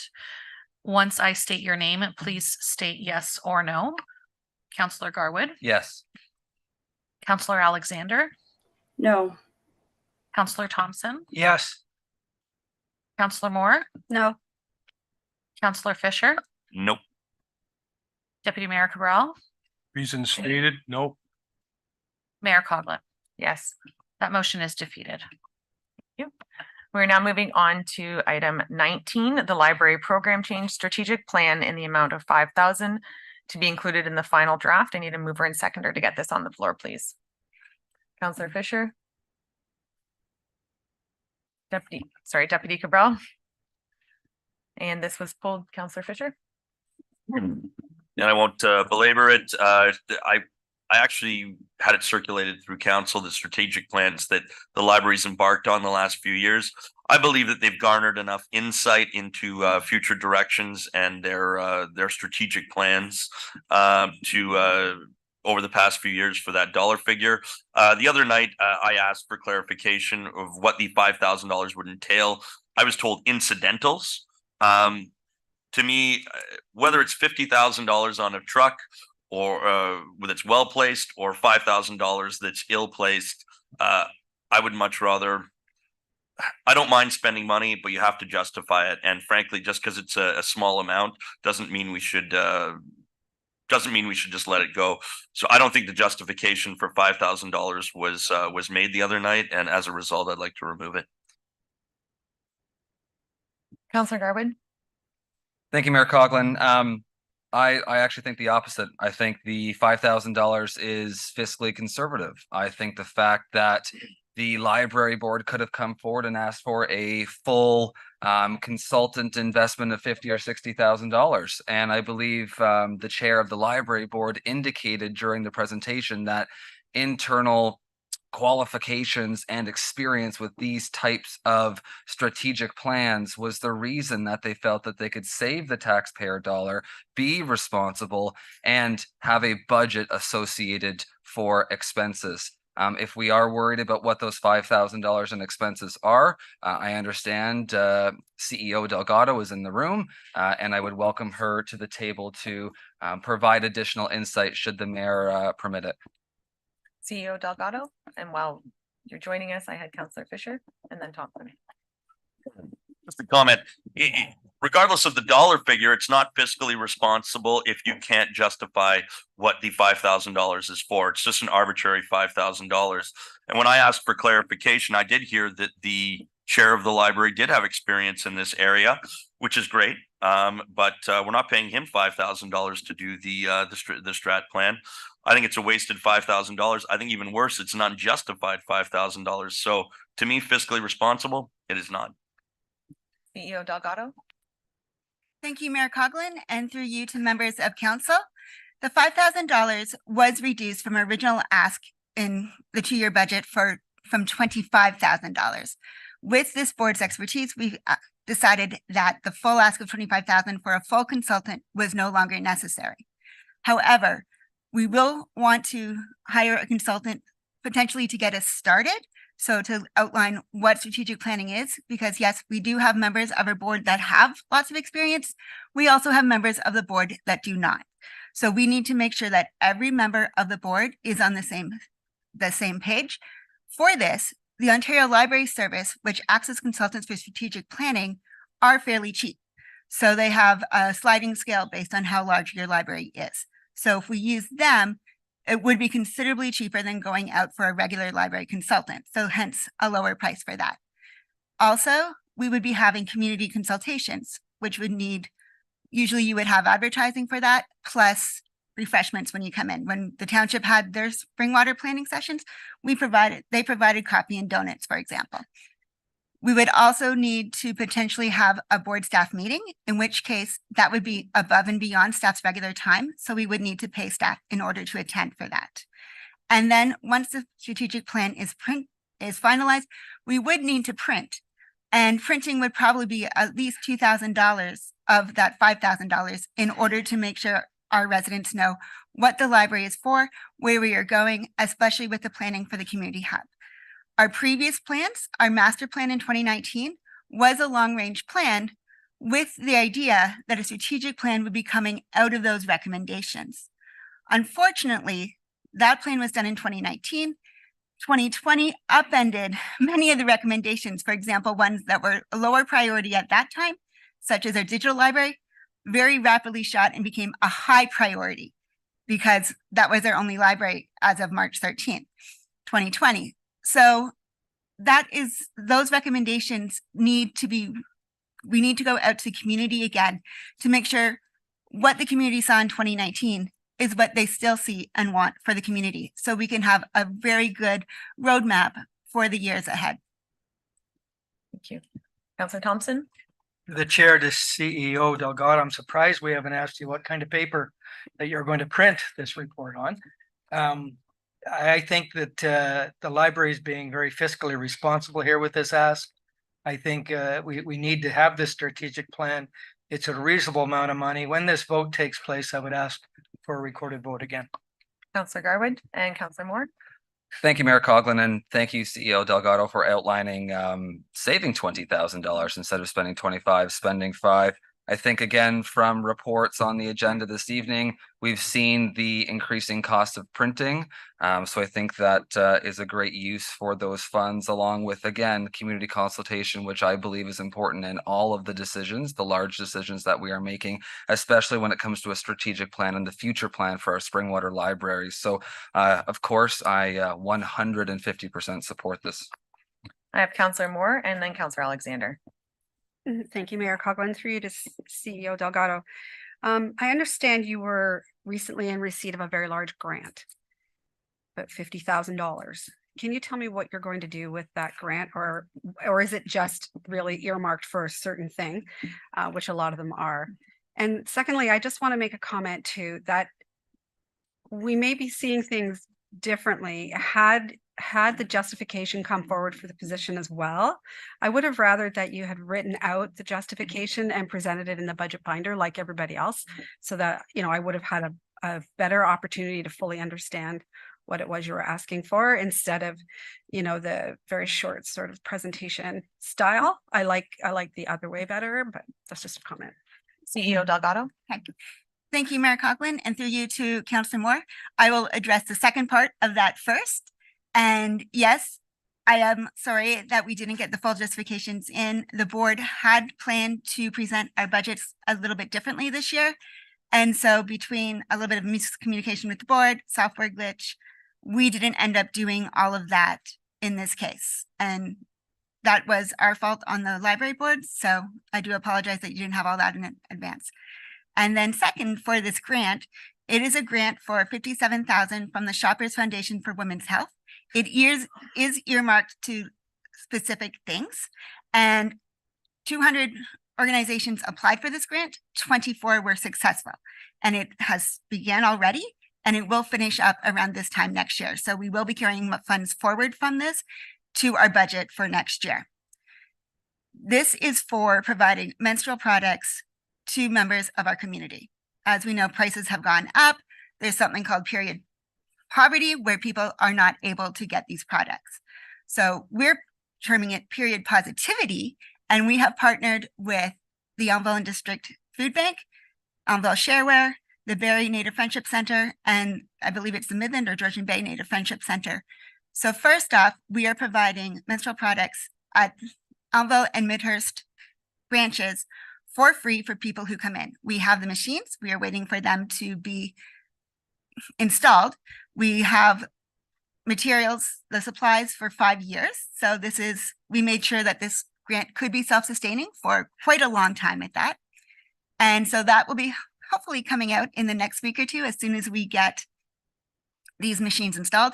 And I can attest that it is needed, because we had teenagers in the library a couple of weeks ago, and one of them asked for these products. And at that time, we had nothing to give her. So you can imagine the embarrassment a teenager would feel when she isn't able to get the products right then. The second part of it, which will be coming in the spring, there's two parts really.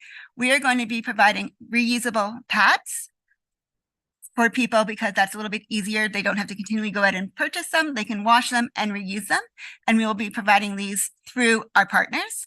And then in the summer, we will be providing sort of swimsuits as well, because you can now get swimsuits that are period friendly, which I didn't know about till my daughter, but anyways. And so we will be providing those through our partners. These numbers will be limited, so it won't be a free-for-all. This partner will be getting a certain number, this partner will be getting a certain number, and we'll have a certain number available in the branch that they will have to come and be asked for. So those aren't just going to be a free-for-all for everybody. Those are limited based on the parameters of our grant. So look for more information coming when we get the machines installed, and then again in the spring. Thank you. I have Councillor Alexander and back to. Thank you, Mayor Coughlin. So first off, just on that note, congratulations on that grant. When I read about it, I think it's a needed thing. I think it's amazing. So job well done. My question, I have a two-part question. One, with respect to, as we move forward with the community hub, I'm assuming we will be doing a new strat plan. Because this is where I struggle with, and it's not just the library. I feel like we are consistently going out to consultants to do these strat plans every year or 2 years, when this is just my this is my struggle with it, when I'm like, we really need to be doing a bigger one of what is our end goal with the community hub, and then with the branches of the library, how are we moving forward? So just the difference between this and then what we're going to have to do, I'm assuming in the next couple of years, regardless, or the next year. I'm going to CEO Delgado and CAO Schmidt. Okay. Thank you, Mayor Coughlin, and through you to Councillor Alexander. the library board is very happy and wishes to work very closely with the township for the community hub. And that would be a large part of this strategic plan, knowing that the design for the community hub is coming forward quickly. And that is when we need to find out from our community what they would like to see in that library. Like, we've had ideas, but we really need to go out and find out. And through this strategic plan, that would be the basis for it. So it would be probably 4 or 5 years out. It wouldn't be a 1 year or 2 year strategic plan. It would be to carry us through the entire building of the community hub. Also, it would help us with our digital strategy. What do people want to see on our online branch? We've had a lot of changes with the dissolution of the County Library Cooperative last year, and that came as a bit of a shock, and we were left scrambling. It's working out mostly well, but there are other things that we've had to pick up from that, and then other things we've gained from that. So we haven't had a really good chance to go out and find out what exactly people are missing and what we need. We've had some people mention it in branch, but this is a direction we need to find out more about too. How can we make up for those, and what that we're getting from them do people like? As well as general staffing. We know we will be needing more staffing for the community hub moving forward, as well as other specialized staff that we don't currently have right now. That could outline our staffing. It could outline our program directions. Basically, taking our recommendations from our master plan that we did, looking at which of those are still valid now in 2024, and what we need to move forward till 2029, 2030. CEO Schmidt. Thank you, Mayor Coughlin. So from a township perspective, council will be aware or may recall that council approved a 20-year community-based strategic plan for the corporation earlier this year, which outlines 93 actions that are to be implemented over the next 20 years. From my perspective, I would see that in the next term of council, there may be a refresh, if you will, or a conversation at least with new members of council. I wouldn't suggest that we'd be hiring a consultant to work through that process unless directed to do so. So again, within that community-based strategic plan, there's a number of actions, the community hub being one of those. The community hub at this stage is obviously still going through the steps, but with all due respect, council still hasn't actually approved the construction of a community hub, right? So that's yet to come. So there's still lots of discussions still to happen. And once council provides us with that firm direction on the community hub, there will be different conversations that obviously will need to be had. Then maybe I'll just pause there. Follow on, Councillor Alexander. Thank you, both CAO Delgado and CEO Schmidt for outlining that. So I'm not sure which of one of you to put this question to. When we do, again, I think most of us are making our decisions, assuming that we are going to be going forward with some sort of community hub in, hopefully, at least starting the process in our term. When we would go out to have the consult, like the strategic plan and trying to figure out how we're going to, the library space, all of that, I would kind of envision that all in one strategic plan because it is one hub. Obviously pulling in experts for the library, for the pool, for the rink, whatever our decisions are. But I would assume that would fall under an operating budget or whatever type of budget for the hub and not be done siloed. If anyone could please comment on that. CEO Delgado. Thank you, Mayor Coughlin, and through you to Councillor Alexander. The library board does intend to work hand in hand with the township because this is a multi-use facility. With that said, we do want to have some idea of what would be going in the library specifically.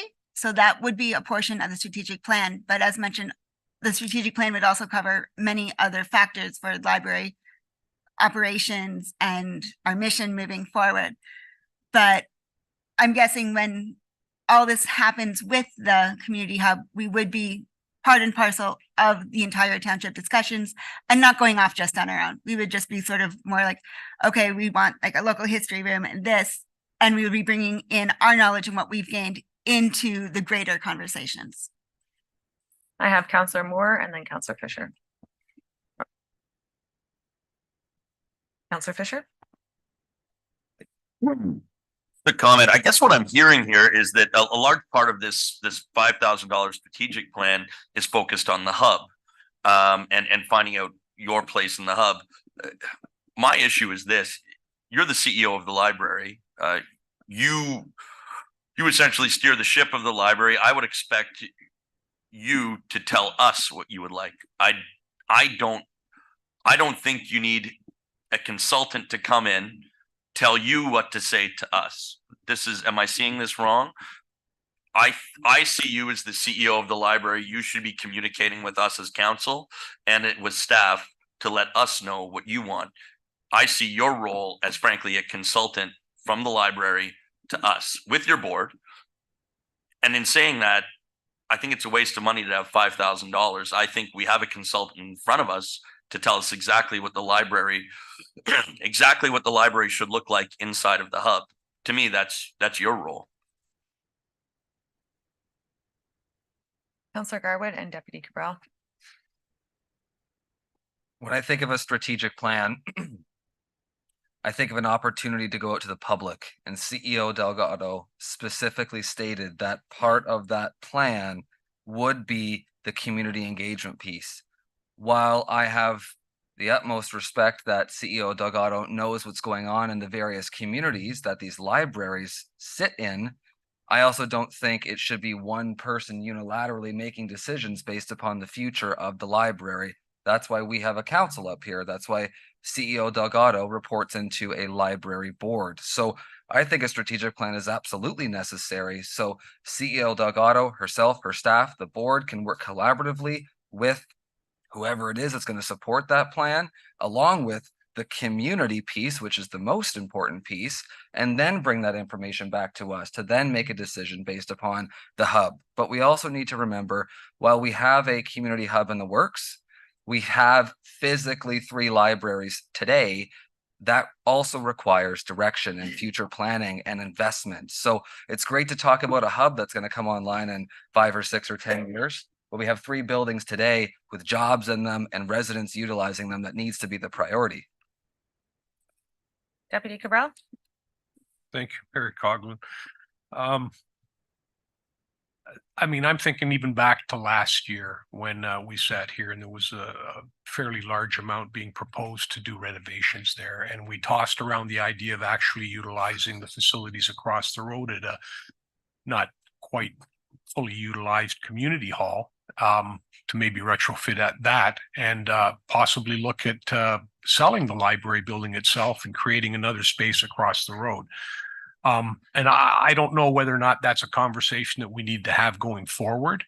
I'm gonna be honest, 150% is a lot when you're talking about buying into something. I don't buy into it 150%, but I do see value in it to a certain degree.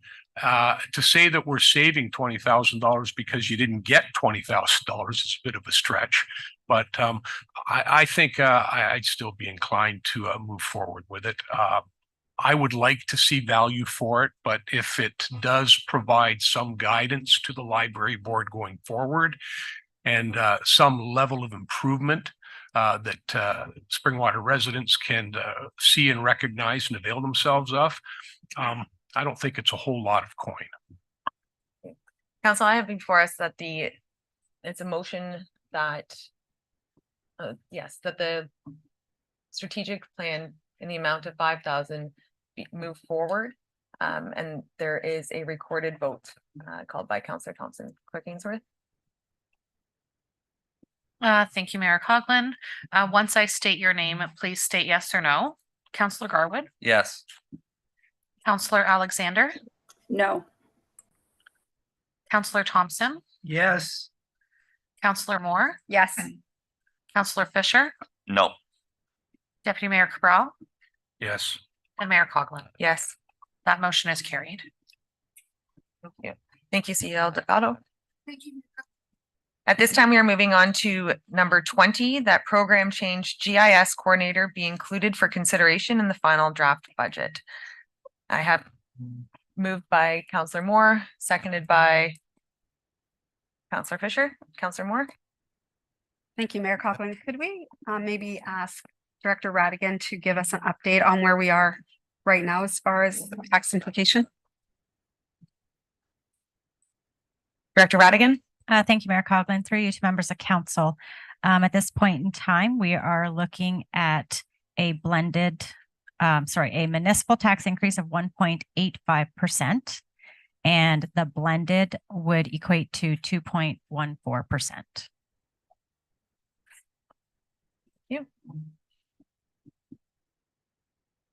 I have program change GIS coordinator on the floor.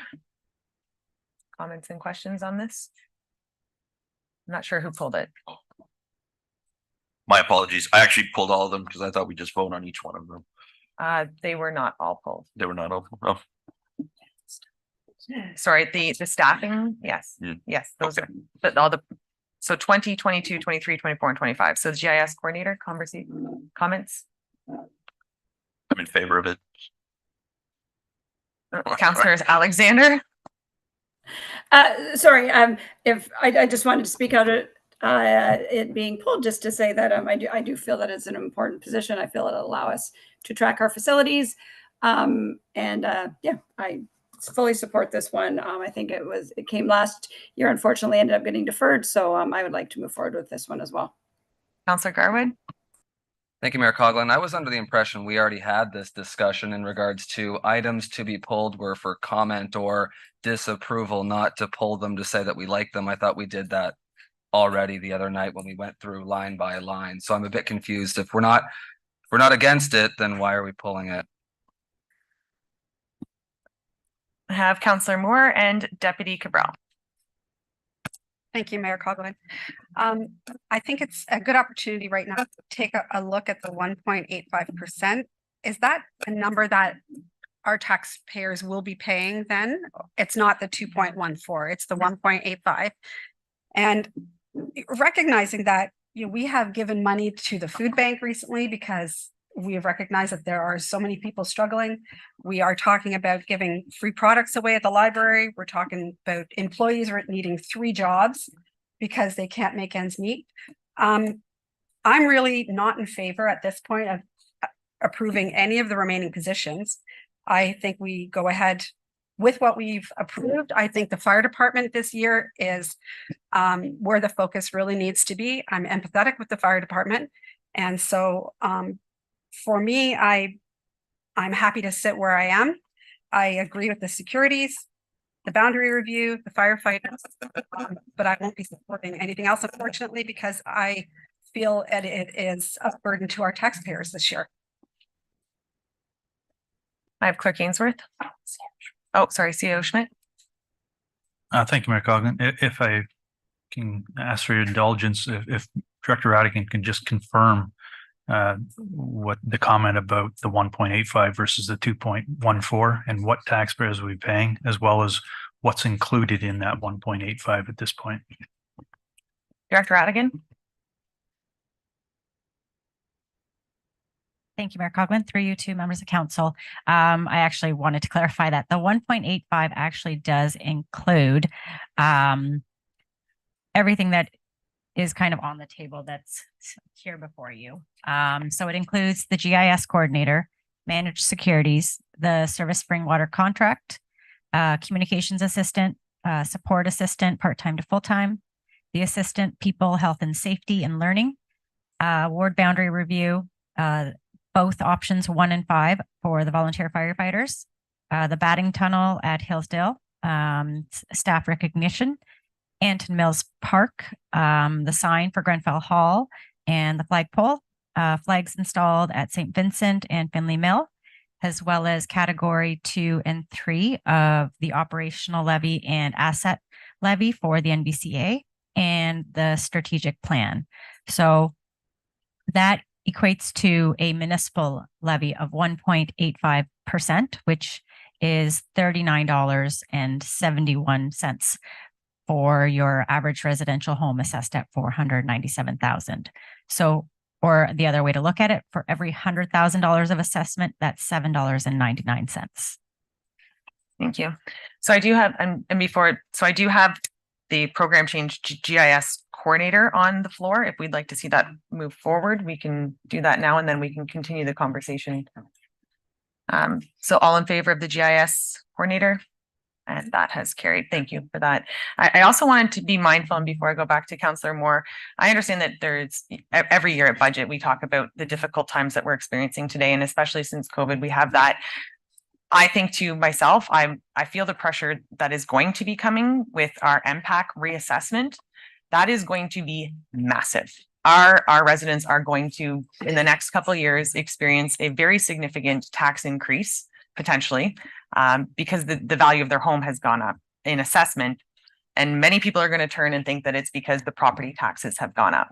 I think that this is a responsible budget. I would like to see us be more progressive and move forward more today. I think that anything under 2% is fantastic. I don't want to see us pull anything else out of this, because it's literally just pushing it off tomorrow and understanding that those pressures are going to be coming from MPAC. And I think I heard 2 years from now is the reassessment's beginning. So I'm very confident that this is palatable. I think this is responsible. And I think that continuing to push things off to tomorrow is just going to compound with the MPAC reassessment and be devastating for residents. At this time, council, there is nothing on the floor. If there was additional comment to be made, Councillor Moore. Thank you. Just as a follow-up then, if we could keep at the 1.85%, and that's what our residents are going to see as an increase, that's what, if they're the notification they're going to get in the mail.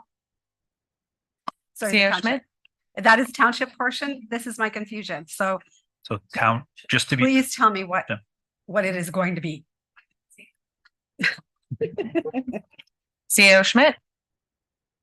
sorry, Mayor Coughlin, through you to Councillor Moore. So again, maybe Director Raddick can just clarify, but my understanding is the township's portion is 1.85%. The blended, which is what residents will pay, is 2.14.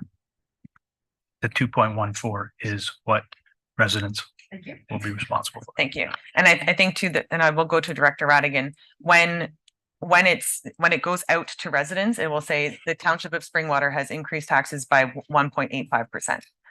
However, their actual tax bill will be blended to include that. I have Deputy Cabral. Sorry.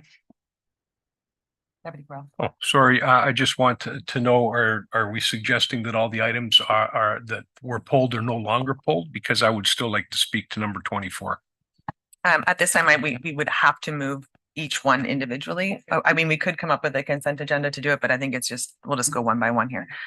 I have number 22, the program change service Springwater contract be included for consideration in the final draft budget. At this time, council, if there's anyone that would like to see, I need a mover and seconder first, please. Councillor Thompson and Moore.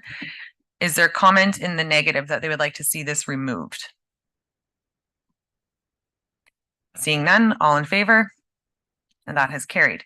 Moving on to program change 23, communications assistant be included for consideration in the final draft of the 2024-25 budget. This is number 23. May I have a mover and seconder, please? I have Deputy Cabral and Councillor Garwood. Is there any redirection? Any comment in the negative to have this removed? Seeing none, all in favor? And that has carried. Program change number 24. This is the support assistant part-time to full-time to be included for consideration in the final draft budget of the 2024-25 budget. I need a mover and seconder for this, please. I have Deputy Cabral and Councillor Thompson. Any comment to have this removed? Councillor Alexander? So I just want to address two things. One, I do agree, Mayor Coughlin, we have the impact coming, and that's going to be a huge effect on our residents. My issue is that, and from watching council in the past and then my 2 years now here, I do feel I continuously hear we're ramping up for the future. And then we've ramped up for the future. And then the next budget comes and there's a whole bunch more positions. Like I thought we approved a lot of positions last year, more than I was particularly comfortable with. And then I opened up a budget binder to 8 additional positions. So I struggle with, I'm not saying we don't need to hire positions and think to the future, but it seems we ramp up and then we just continuously keep doing that. So this one specifically, I do have an issue with. I spoke to it when it initially came up, and it's more that this role is now going to be reporting to two separate roles, which used to be one role. So we used to have GM Ramdeo. Now we're going to have two different directors. I'm good with you. I think it's the right way to move forward as an organizational structure. I don't know if the amount of support will be required, because now we have two people doing what one person was doing. And if it is required, I think it should be up to those individuals coming in those new director positions to make this ask and get to kind of build their departments, if you will. So I personally can't support this position, unfortunately. Not moving to full-time, not to get rid of it, but moving, I think it should stay as it is for this year. Deputy Cabral? Thank you, Mayor Coughlin. And I'm going to have to echo those. I didn't support this, and for that particular reason was one of them. The other point that I'd like to make is that many of the tasks that appeared for this particular position, in addition to going from the GM to two directors, which actually I would think would lessen the load. We also are looking at bringing Service Springwater on stream, and that's one of the roles that they're going to be playing, to deal with front-facing customers and directing those emails and directing those phone calls. That's going to be a primary function for them. So I'm happy to see the existing position go forward. I just do not feel that it would be appropriate to turn it into a full-time position at this point in time. For those specific reasons, especially given that we've had the restructuring from GM to two directors. So I wouldn't be supporting it once again, and that's why I asked to have it pulled. CEO Schmidt and then Councillor Garwood.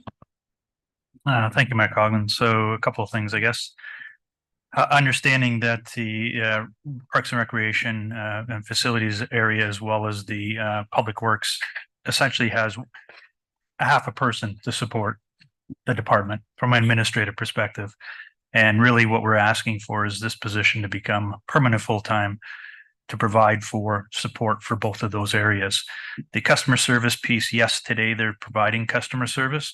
Once we go through the Service Springwater initiative, I don't know whether or not that position is going to be providing customer service. The intent is for us to bring somebody on from a Service Springwater perspective, develop the plan, and also determine who in the organization is going to provide customer service for the organization. So it may be this position, it may not be this position. It may be a position in finance where we have a customer service rep already.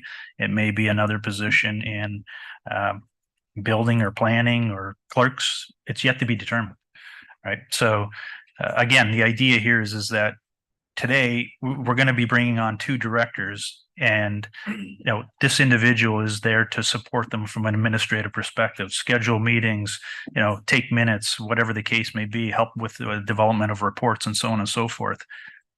That's the support role that this individual is going to be doing, all the administrative support that's required, so that the directors can actually focus on more the strategic direction of the corporation. Follow on Deputy Cabral and then Councillor Garwood. Well, thank you. That was the first comments there, and I do thank CEO Schmidt for it. But what I would like to also know is if this position didn't move forward, how would it affect the impact there for the 1.85 and the 2.14? If, and I'm not suggesting that after the two directors are brought in place and Service Springwater is in place, that come next year, that this wouldn't be a reasonable ask at that point in time. I just really don't see it now, given that we've had these two significant changes, moving from the GM to two directors and bringing on the idea of Service Springwater. So I would like to know from Director Radigan if she could just bring us up to speed. Director Radigan. Thank you, Mayor Coughlin, through you to Deputy Mayor Cabral. So that position is funded, a portion of it is funded through taxation, and there is a small portion funded through water and wastewater. So the taxation portion is only $23,208, which is an impact to the 1.85 of about 0.12%, which would leave the municipal portion at 1.73%, and the blended portion, which is what taxpayers would pay, at 2.08%. Thank you for that. Are there any further comments on this? Oh, sorry, Councillor Garwood, my apologies. Thank you, Mayor Coughlin. I think it's convenient to say that we have to wait because we don't have certain members of senior staff in place. I recall earlier today, actually, and I was one of the folks that supported this. We approved over $100,000 in roads that were not supposed to be paved next year, but we don't have a director of public works right now. But we didn't wait for that director of public works that's coming online to decide to unilaterally go and pave those roads. And I supported paving the roads. I'm not saying we shouldn't have, but I'm saying we chose not to wait. So to say, I heard that 2 or 3 times tonight or this afternoon already, that we're waiting because we don't have those senior staff positions in place. Well, the CAO chose to sign off on this budget and bring that forward. So that senior staff member reports into the CAO. So if it's a directive or a supported position by the CAO, then I think that that absolutely is worthy of a conversation at this table. And secondary to that, when I think of the resources required for 2 people based and not 1 person, with us splitting out the portfolio, Public Works and Parks and Rec, which I absolutely supported, we now have 2 people doing, yes, the same work, but we also have now more hours in a week that person can complete additional work. 1 person in theory is working 40 hours. I know it's never 40, it's always more. But with 2, you're working double that or more. Therefore, there's more work to then be able to put on to that support person to support the community. We consistently talk about levels of service, investing in service spring water, investing in an app, investing in ways that our constituents and our residents can reach out to us. Well, then we're going to need somebody to be able to also filter those and answer those, because I know for a fact that that individual has supported countless numbers of residents that I've connected that current staff member with, has supported me personally as well in regards to questions that I've had for our residents. So I completely support this, and I see it actually as a responsible addition in regards to not asking for another person to report into that member of senior staff, but in fact just splitting the responsibilities in 2. Yeah. Seeing no more comment at this time, all those in favor? Oh. Sorry, yeah, this is the program change support assistant, part-time to full-time, be included for consideration at the final draft budget on the 2024-25. All those in favor? And that motion has been defeated. We are moving on to program change number 25, the assistant for the people, health and safety and learning, be included for consideration in the final draft of the 2024-25 budget. And this was pulled by, that's right. So moved by Councillor Fisher, seconded by Deputy Carell, and it's on the floor. Councillor Fisher. I realize it's an HR position. I think we have enough people in HR right now. In the spirit of keeping it under 2%, I would like to remove it from the budget. Just a confirmation, the blended tax rate you were trying to get under 2%. Thank you. Or Councillor Moore. Thank you, Mayor Coughlin. I spoke to this at an earlier meeting and was curious about the wide variety of learning management systems that are available to employers, including government programs that are essentially free, but so user-friendly. I'd love it if instead of hiring a full position for this, that we could investigate further the LMS programs that are available and potentially software that you could access. And then of course, the government programs that are occupational health and safety related that are all available online for us to utilize. Councillor Garwood. Thank you, Mayor Colgan. Just a comment. In my day job, for many years, I operated our LMS at the local college in our community. And as a part of that, you need people. And you need people to be able to operate these systems, know them intensely, and be able to provide training and resources and support. So I fully support looking at learning management system opportunities, but I know for a fact that they don't run on their own. Deputy Cabral. Thank you, Mayor Coughlin. Having done some of the training that Springwater Township actually offers. I think a number of council members have done so, and I have to admit I've been delinquent on some of my modules, which I'm going to have to catch up on. However, they're not in-house modules, so I would have to kind of lean towards the idea that there might be opportunity to outsource some of these particular, obviously the hands-on ones. I mean, even those for first aid and whatnot, we're not doing that on our own. We're bringing an agency, and of course, somebody has to coordinate that. So, I'll be honest with you, I don't think I supported this the first time around, so I'm probably in the same boat going forward now. I would like to look at some other options. Our staff has increased. That's a reality. But to say that we automatically have to introduce a brand new position in order to augment, to provide these specific pieces. And I know that one of the comments I made back then was a piece of this was the timesheets and things like that. And we have talked at council about digitizing some of that information so that it wasn't so paper intensive. And we still haven't, as far as I'm aware of it, managed to accomplish anything to reduce the demand on staff to do that end of things. So I guess also the piece would be that it's taking the paper and inputting it again too. I'd like to see some of that be streamlined. We're using some of the software that township spent a significant amount of money for, and the modules that came with it. And we're just, seems to me, it's been a 2, 3, 4 year learning phase to actually start to implement that stuff. Pandemic didn't help for the most part, but with citywide or city view, I can't remember what it's called. I know that did play a significant role when the pandemic hit, enabling us to carry on doing our job. So that's just my question would be some of the things we can do remotely and some of the things obviously have to be in-house. I don't know if it's a full-time thing or a contract thing.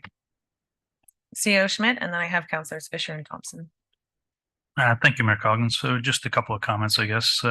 So I believe when we spoke originally about this position, we indicated some of the challenges that we're having at the manager level, and understanding that through the service delivery review that was conducted in 2021, the manager position was already at over capacity. And that was before the collective agreement came on board that the township now is managing with our partners, our QP partners. So with that collective agreement in hand now, our manager is spending a significant amount of time working with our QP members and trying to ensure that we have we have a good partnership with them moving forward. I think the other piece with this position is that it would allow this individual to look at policy development as it relates to some of our we need to overhaul our employee handbook that we've had for many years with the collective agreement in place now.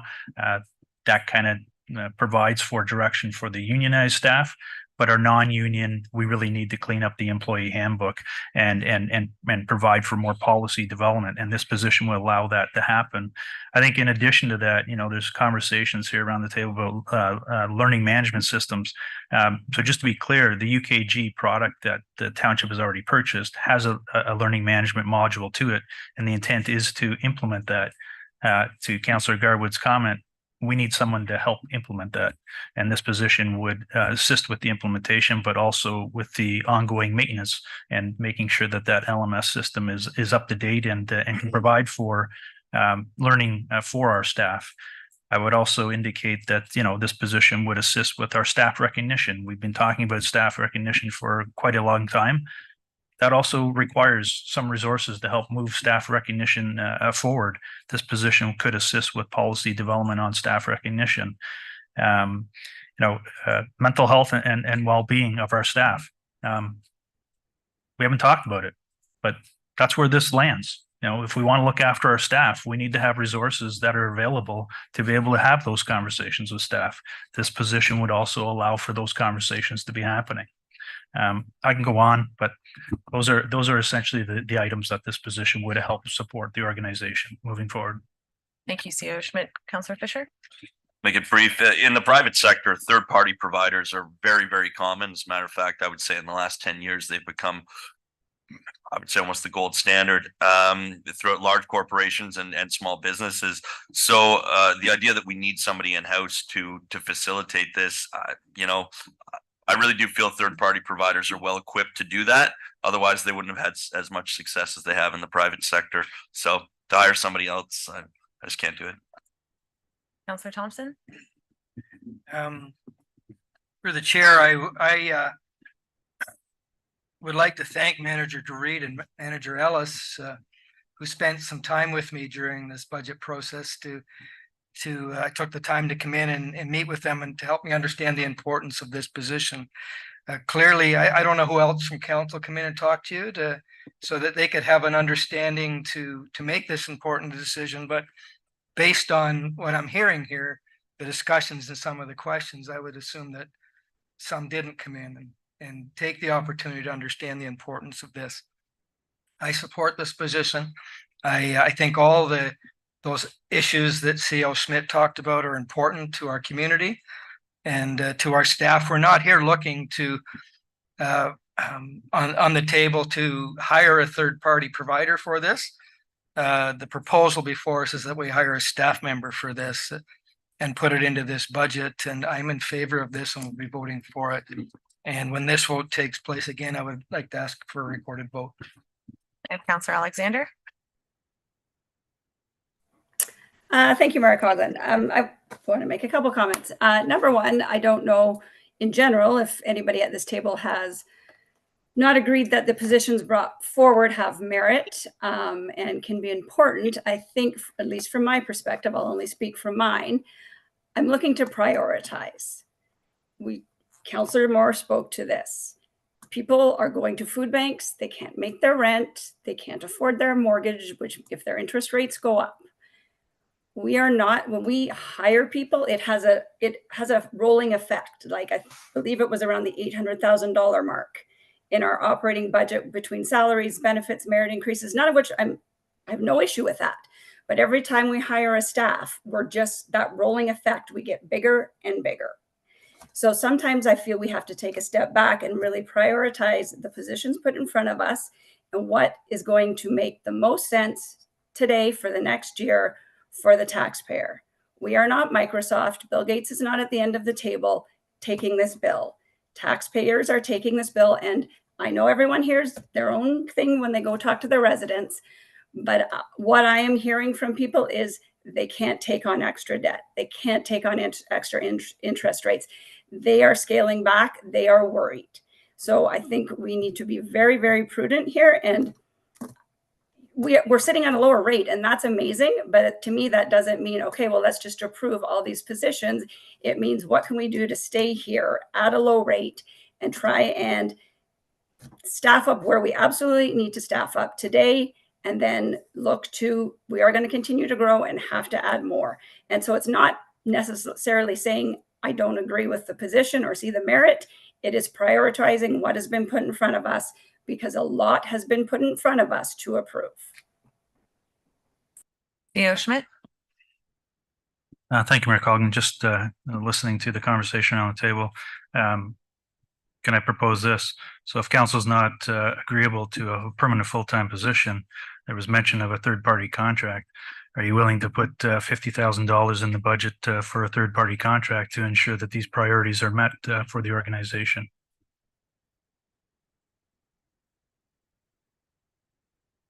Deputy Cabral? Thank you, Mayor Coughlin.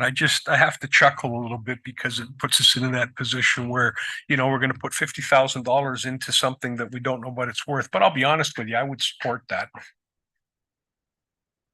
this year. Because come next year, situation might be different and, you know, might be a valid position to put into place. Councillor Alexander? So a question on that, is that ongoing, or is it just like a one-time fee? Like, are we looking to do a study? What are we looking to spend the $50,000 on? CEO Schmidt? Through you, Mayor Coughlin, to Councillor Alexander. So Councillor Alexander, as I mentioned earlier, we're looking at some policy development to happen in our HR department, as well as implementing our learning management system, in addition to looking at staff recognition policies and developing those. So the intent would be is that the $50,000 would go towards a third party. It could be a consultant similar to what council had here on Monday, whereby that consultant could help with that development, and it would be a one-time cost to the township.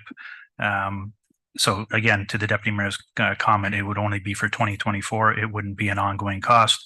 To the extent that staff felt that we needed to come back with this additional position in 2025, it would be obviously up to council to reconsider at that time. Councillor Moore and then Councillor Garwood. Thank you, Mayor Coughlin, through you to CAO Schmidt. Is it possible that that comes from another funding source then? Director Radigan. Thank you, Mayor Coughlin, through you to Councillor Moore. That could potentially come from tax rate stabilization if it is a one-time project. I'm going to look for a mover and seconder for an amendment, if there is one. Councillor Fisher. And I have a seconder in Councillor Moore, was it? Thank you. And Councillor Clerk Ainsworth. Thank you, Mayor Coughlin, through to council. The motion that is previously tabled, moved and seconded is for the program change for the assistant to be included in the final draft of the budget. This is quite a change from that direction. So I would recommend council deal with that and then table a motion subsequently for the consultant piece. So to separate it out in two different motions. Thank you. So council, before us right now is that number 25, that program change, assistant, people, health and safety and learning be included for consideration in the final 2024-25 budget. If this is defeated, we will have an opportunity to put another motion on the floor. Oh, and this was a recorded vote. Clerk Ainsworth. Thank you, Mayor Coughlin, to council. Once again, this is a vote on the program change for assistant, people, health and safety and learning. When I state your name, please state yes or no. Councillor Garwood. Yes. Councillor Alexander. No. Councillor Thompson. Yes. Councillor Moore. No. Councillor Fisher. No. Deputy Mayor Cabral. No. Mayor Coughlin. Yes. That motion is defeated. So I have moved by Councillor Fisher and seconded by Councillor Moore, and I will have Clerk Ainsworth read. Clerk Ainsworth. Thank you, Mayor Coughlin. I will need to seek some clarification from CAO Schmidt. I have drafted so far that $50,000 be included in the 24 budget, funded from the tax rate stabilization fund for the hiring of a consultant and I would just need help with the description that you would like to have included in the direction. CAO Schmidt. Thank you, Mayor Coughlin, through you to Clerk Ainsworth.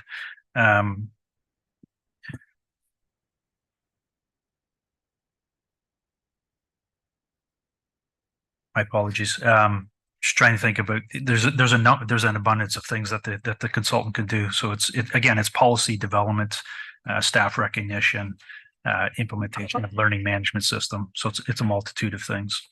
I guess. Yeah. Clerk Ainsworth. Thank you. Through the mayor, would it be appropriate if I stated that the consultant be hired to conduct the requirements of the job description for the previous position? Would that provide enough direction? CAO Schmidt, and instead of it saying here, it says assistant, people, health and safety and learning. Could it not just say to assist with people, health, safety and learning? And then that way we know that it's for that department and it's went perfect. So if we just remove that and then just assist. You're welcome. So council, before us is oh, sorry, Councillor Alexander. My apologies. No, no worries. So I don't necessarily have an issue with the wording. I just want to make sure that we're going to get deliverables out of this. Because if we're paying for a consultant, I'm expecting a report on policy development, and I don't want this person just to become an assistant. That isn't, we're not moving forward ahead. I'm expecting there's certain deliverables we were looking from the position. So I would like to make sure that we are getting certain deliverables from a consultant. CEO Schmidt, Councillor Alexander cannot see your head, or can you see his head nodding from there? No. Thank you, Mayor Coughlin. Absolutely, through you to Councillor Alexander. Absolutely, that would be part of the scope of the RFP that we put out to ensure that there's specific deliverables that this consultant would need to deliver on. Thank you. Are there any further questions on this? Seeing none. All those. Asking for a recorded vote, please. Okay.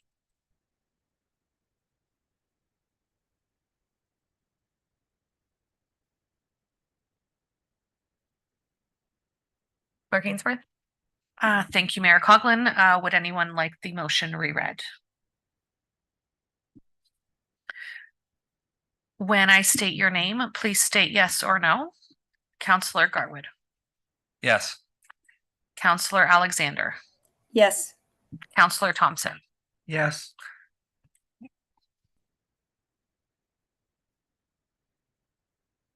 Councillor Moore.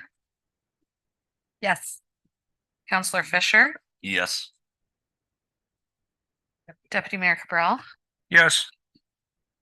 And Mayor Coughlin. Yes. That motion is carried. At this time, due to our clerk's computer shutting down, we are going to take a quick recess here. So, oh, sorry. And at this time, I will go to Director Radigan for an update, and then we will have 2 items remaining when we return. Director Radigan. Thank you, Mayor Coughlin. Through you to members of council. So we are looking at a municipal tax levy of 1.35% and the blended tax levy to be lower than 2%. It is currently at 1.89%. Thank you. Thank you.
Clerk Ainsworth's computer is up and running, so if we could rejoin here.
You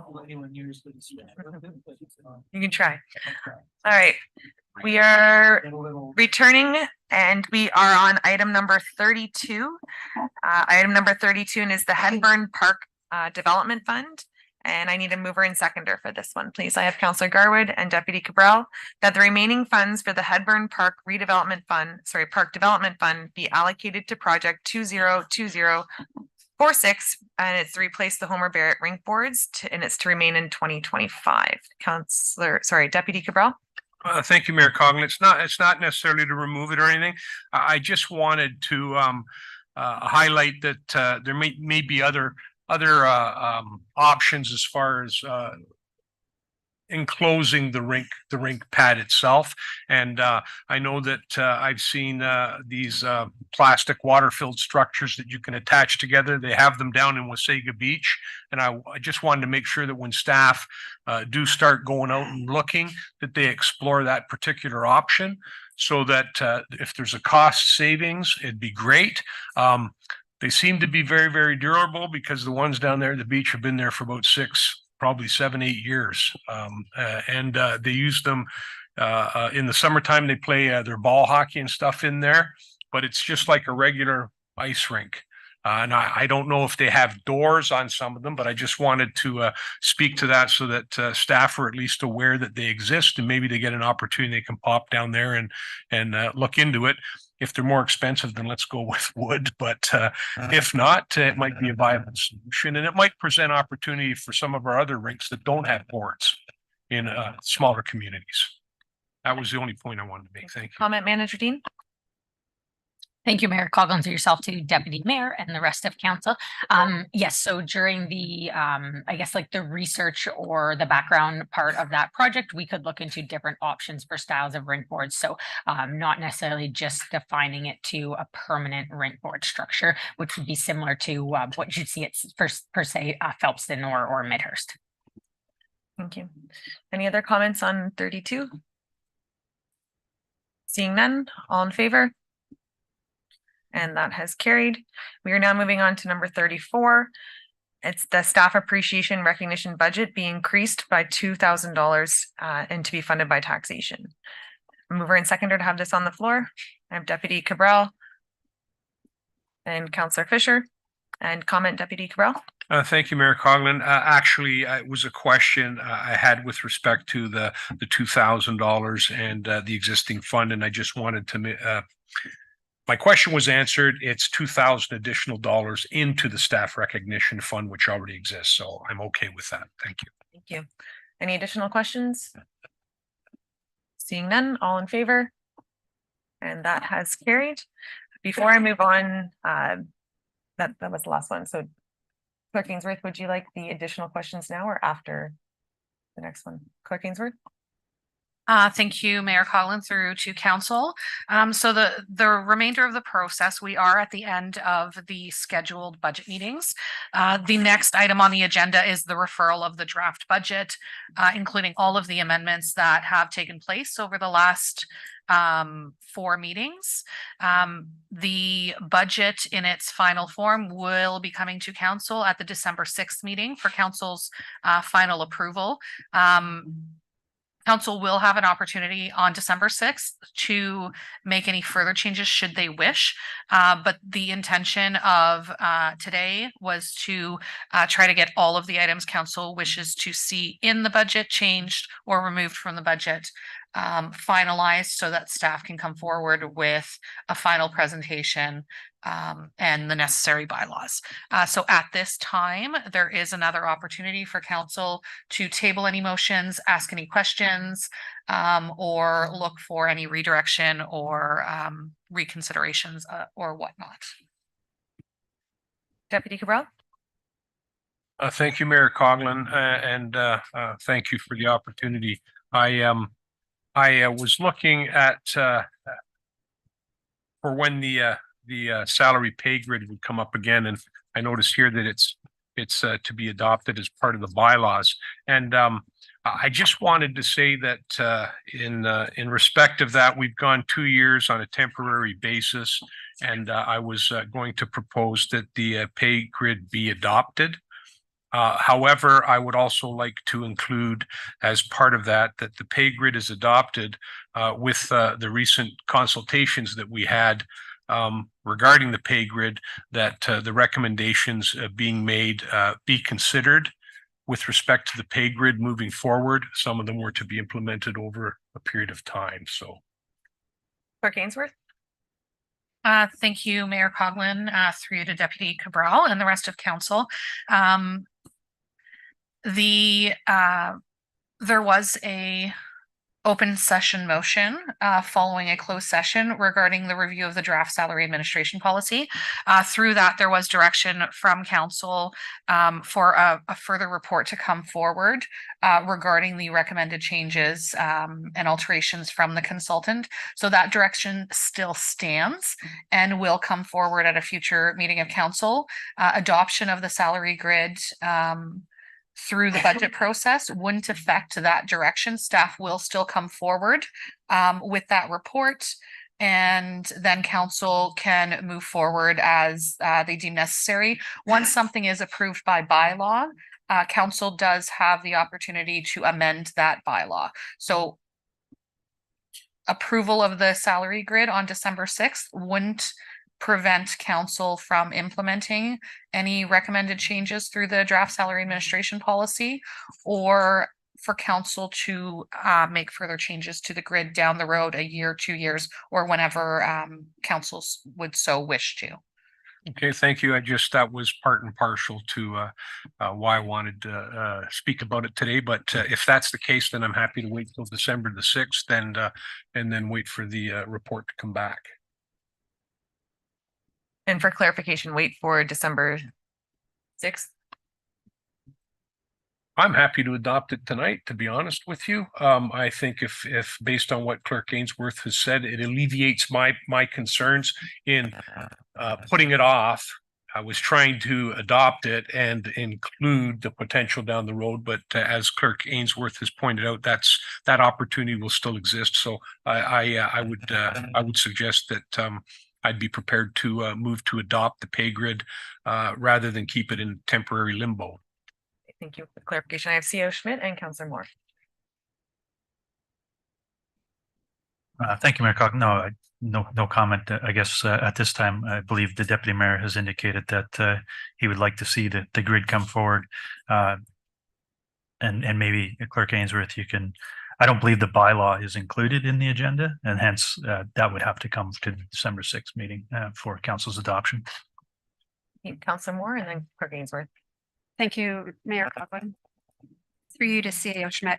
CAO. I have a couple of questions about the COLA. Is now the appropriate time to ask you about that? Okay. Because it is included in this budget, correct, at the 2.5%. every year, though, we look at, for the last couple of years, we look at what the union negotiated and what non-union staff have been offered or advised for council to approve. I struggle with that a little bit because, as we heard last meeting, cost of living is the same for everyone, regardless of your position. But I know that there is a collective agreement in place.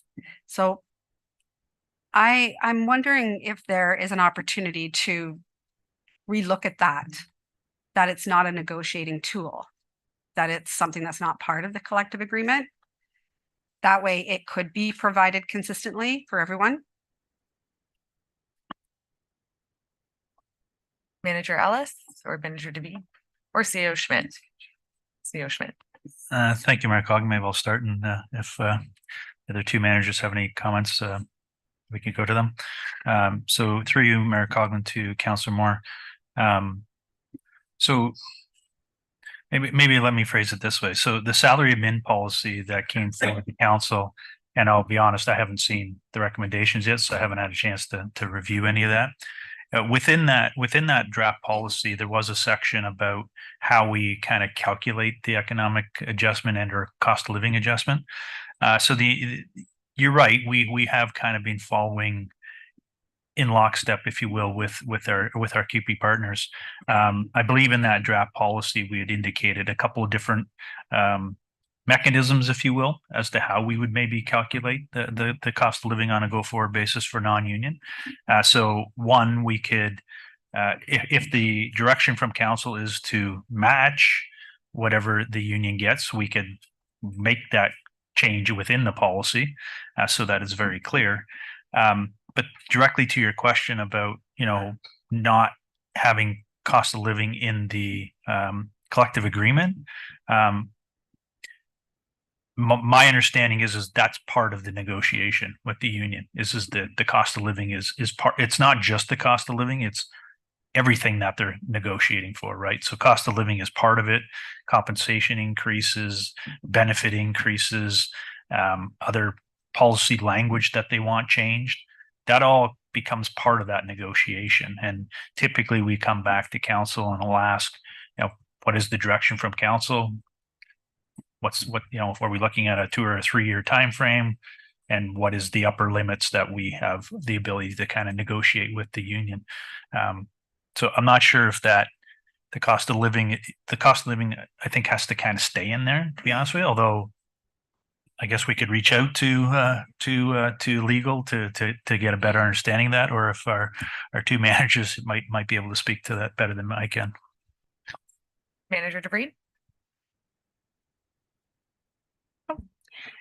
And so thank you, Mayor Coughlin, through to members of council. So one of the things with negotiating a collective agreement is you start at a point in time and you're negotiating future increases. But at that point of time when we were negotiating potentially in 2021, 2022, we were just coming out of COVID when cost of living was lower. So hence, potentially at their next the next round of bargaining, things might look different. But the one, and I haven't fully looked at the recommendations coming out of Monday, but one of the mentions in that potential recommendations was keeping at the P50th for our non-union group. So a 2.5% for 2024 would be helping maintain that non-union group at the P50th, when the average for our comparator group that we've used for the compensation is 2.5%. Follow on, Councillor Moore. Yeah. I'm concerned it's a bit of a slippery slope because we're always comparing non-union staff to union staff. And the year that potentially they have a higher 3%, maybe like Councillor Thompson was advocating for, then, it does lend itself to some disparity when we all have the same cost of living, like I said, all the same challenges. So is there a way then to remove that? Because I'd like to see that. I don't want to be comparing every year. And if we are starting a new agreement this year, or I don't know when it's actually expiring, but. CEO Schmidt. Thank you, Mayor Coughlin. Through you to Councillor Moore. So Councillor Moore, the current agreement expires at the end of 2024. And so we will be entering negotiations at some point in 2024 to start to talk about the next agreement and term and all of those things. I'm not sure that the union is going to agree to not have cost of living as part of the negotiation. So I guess where I'm going is what we could do is when we negotiate with the union and we come to an agreement on what those cost of livings may be for the term of that agreement. As I mentioned before, what we could do is that from a non-union perspective, in the salary admin policy, we could strictly stipulate that whatever the union gets, the non-union gets. Now, I don't know if that's really what you want, because in some cases, there may be merit for the non-union to be at a different level, whether it be higher or lower. And that's really up to council to determine whether you agree with that or not. So. Councillor Thompson and Deputy Cabral. Am I correct, through the mayor to CO Smith, that it's more important that we do our comparator with surrounding municipalities? And that's a better comparator than what the union COLA would be. CO Schmidt. Through you, Mayor Colgan, to Councillor Thompson. That's why I guess in the draft salary min policy, we proposed a couple of different criteria in the sense of comparing to other municipalities is one of those components to make sure that we are in line with them and try to remain competitive. So that is one piece. And I'm pretty sure that's what the union's going to do as well. When they come forward, is they're going to look at what their comparators have, and they do, right? They have other locals that they'll go to and go, okay, what did you get? And that's how they'll gather that information. They'll come to us and say, we have all of this information from all these other areas. This is what the rate should be. So yeah, it's somewhat similar in that regard. So they'll look at comparators, and the non-union continue to look at comparators as well to make sure that we remain competitive in that market. Thanks, Deputy Cabral, and then Councillor Moore. Thank you, Mayor Coughlin. Prior to the union, everybody got the same amount, right? And, it was a level playing field. And that's the part that I struggled with the other day was when there becomes a disparity, it's kind of like saying, well, some folks are more deserving than others, yet cost of living affects us all equally. It doesn't matter, where you kind of sit on it. Now, CO Schmidt, you did speak about a formula, which to me sounds like something that maybe have been used in the past to come up with what would be a reasonable COLA amount. I would propose, or at least consider, as much as Councillor Moore has said, ask the union, could we not bargain with that? And then you'll still get it, but it won't be part of the bargaining. But then that puts us in the position where they're just simply going to ask for a raise. So, COLA basically is a raise. You call it whatever you want. So the issue is when you do have that disparity piece, it's back and forth all the time.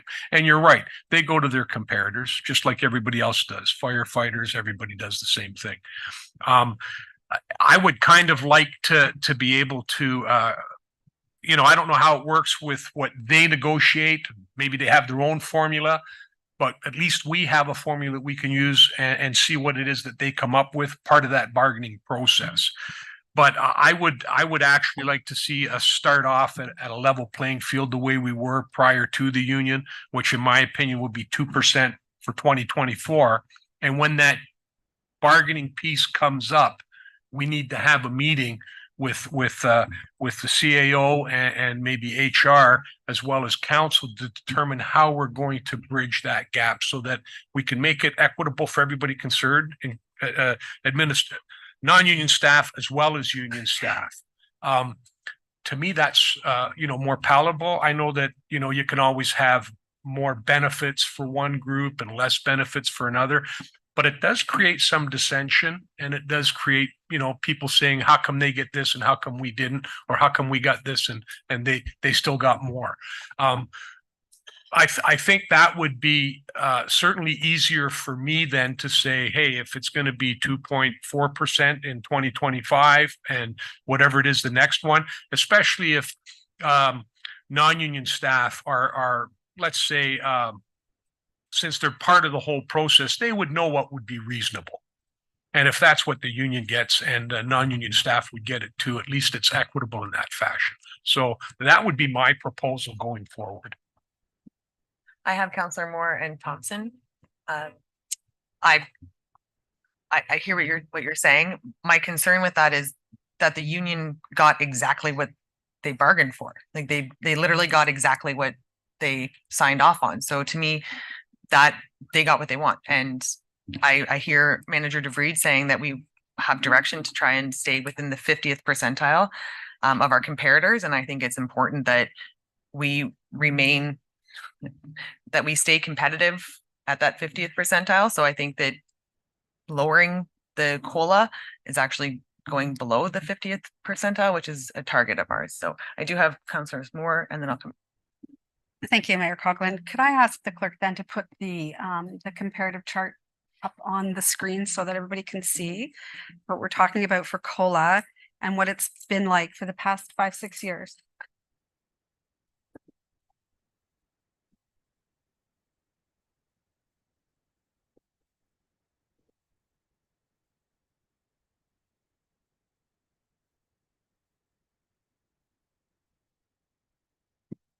So average, so last year was 3.26, which again was a catch-up year from the year before. Well, but it could have been also comparatives, like you said. But the union last year was only 2%, and again, or this year, I'm sorry. But on average, if you average all those out, it's 1.9%, which is exactly where the union landed this year at 2%. I don't think going from 2.5 to 2 is a big stretch this year. It looks like we're on point for all the other years. And we did have a really good increase in COLA last year. So I would like to ask Director Radigan what that looks like as far as cost. Director Radigan? Thank you. Thank you, Mayor Coughlin, through you to Councillor Moore. I don't have a definitive number, but I would assume it would be in around the $45,000 mark. Councillor Thompson? Yeah, through the chair to Director Radigan, could you, I know you've given us a number before, could you give the real number, the cost of living index or the real COLA? I think it was like 5.25, or if you could give us the real number. Director Radigan? Thank you, Mayor Coughlin, through you to Councillor Thompson. So the COLA number based on the 2011 resolution is 5.34%.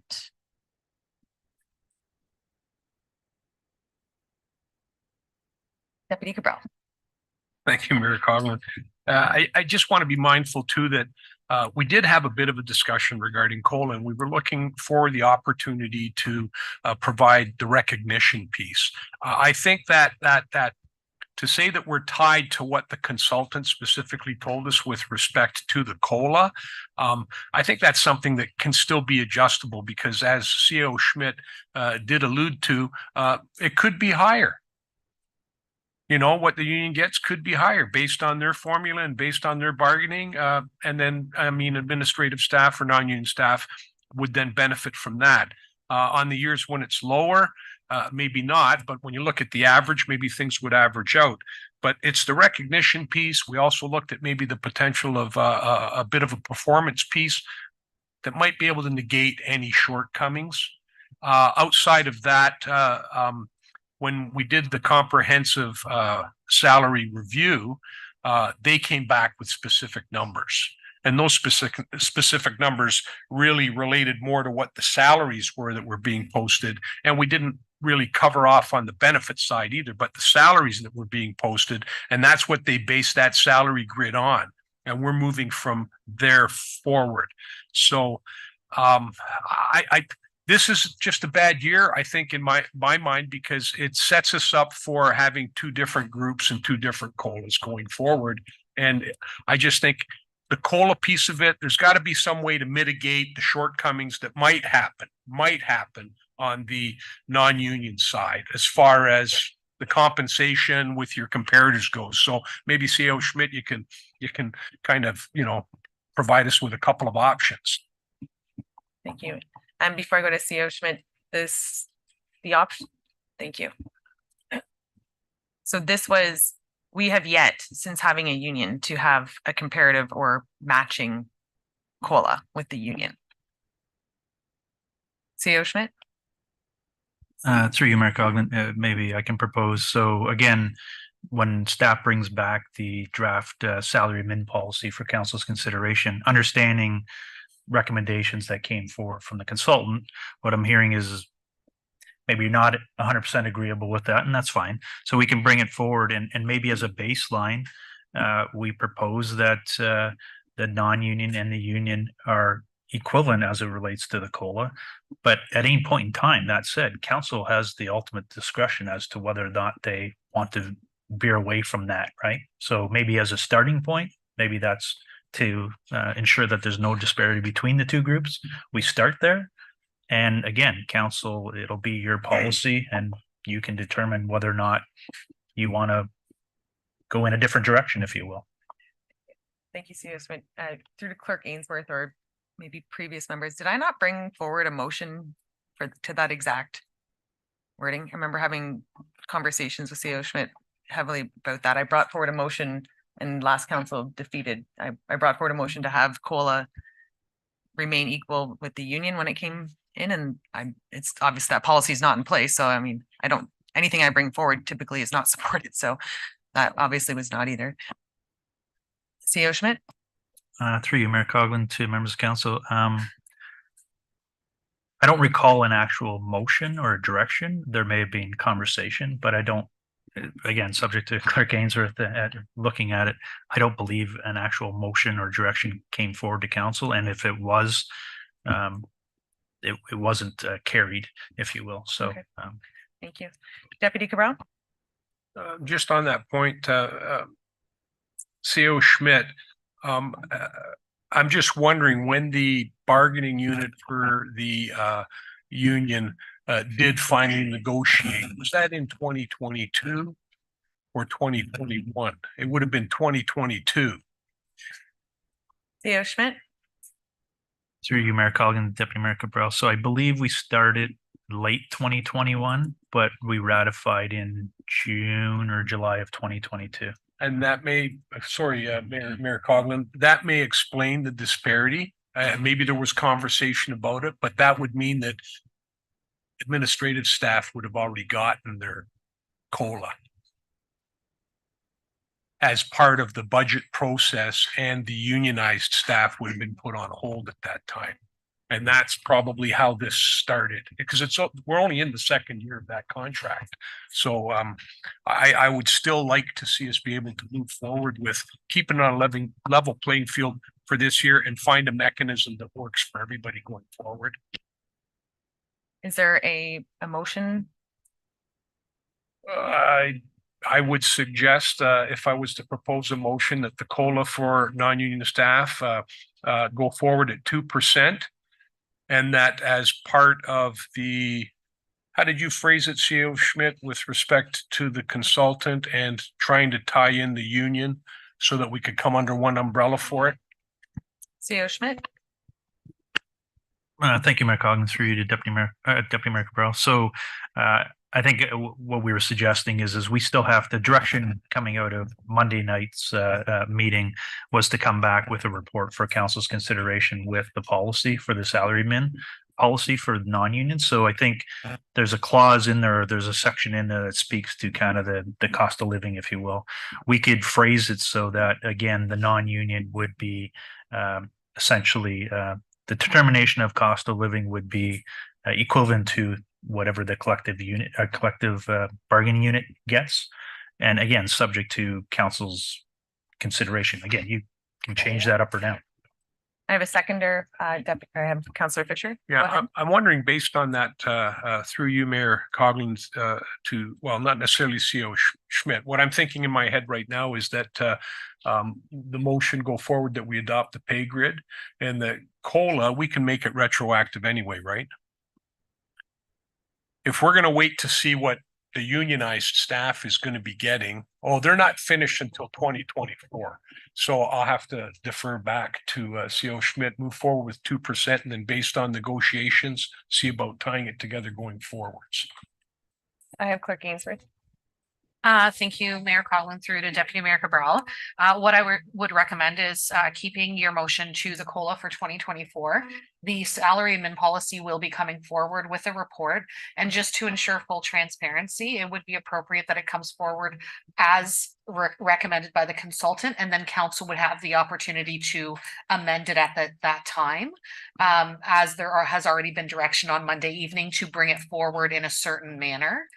So at this point, because it's not, the salary admin policy is not being discussed and the information hasn't come forward. Okay. It would be more appropriate that request be implemented once the policy does come forward for consideration of all of the rest of the clauses as well. Okay, then I guess I would be proposing a 2% COLA, and then we'll wait to see what happens when that report comes forward, and we can then have a discussion with CAO with respect to how we're going to move forward from that point.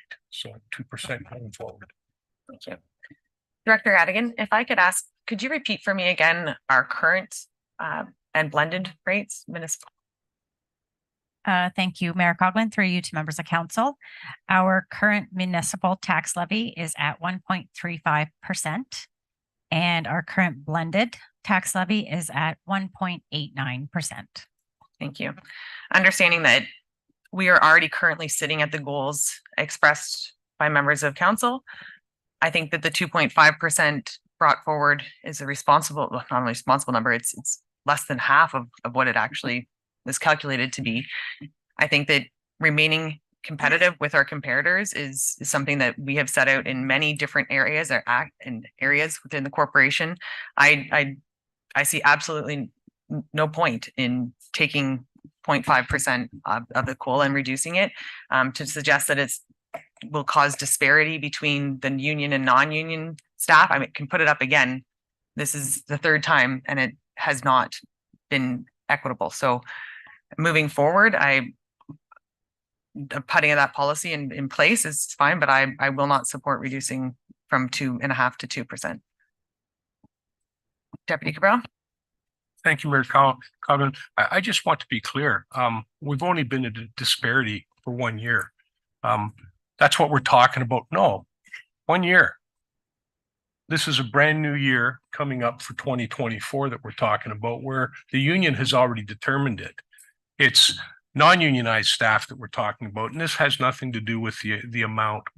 My concern, as I said from the very beginning, is trying to create an atmosphere where we can provide COLA to everybody in all of our employees in the same fashion going forward. That's what I would ultimately like to see happen. And to say that you're not creating anything, that's easy for us to say here, but I can tell you that that's how things start to happen. So I would still say I'd like to see it go forward at 2%. I mean, this is my opinion, and obviously everybody on council is going to have their own. And I would like to see at some point in time something that we can put in something mechanics to address the situation going forward, so that we can provide COLA to all members of the township in an equitable fashion at the same rate. Further comments, Councillor Moore? All right, thank you, Mayor Coughlin. To CAO Schmidt. CAO, I just don't want to see that we are taking direction from the union negotiated contract every year. I don't want to do that either. So I want to make sure that it's removed. I know it's already been established, but if there's an opportunity to remove that and make it just a township policy that the COLA is equal across the board, that council has directed it that way. I don't know if that's leverage or not when it comes to the contract, but I certainly don't want to be beholden to what they negotiate every year. CEO Schmidt. Through you, Mayor Coughlin, to Councillor Moore. So, Councillor Moore, I understand what you're asking. It's negotiations, though, right? That's part of the negotiation game, right? They come in, They ask for a certain amount. Council gives us direction as to what the high end is, or whatever the range is, and we try to work within that. So in some regards, I would say council is involved in setting that, because you're ultimately going to determine what that looks like over that 2 or 3, 4 year term, whatever we can negotiate. So you're kind of involved, if you will, by setting that rate when we negotiate with the union. And then, like I said, in the salary admin policy, we could just word it so that for non-union, essentially it's the starting point, if you will, is whatever the union gets.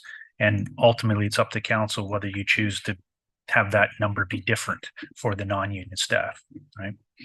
It's a starting point so that when we adopt, or when we bring forward the budget, staff know, assuming that the union has already negotiated their rates, that this is the rate that we would bring for the non-union, and council would know what that rate is, because you would know through the bargaining what that number is, and then you could determine whether or not you want to make any changes to that.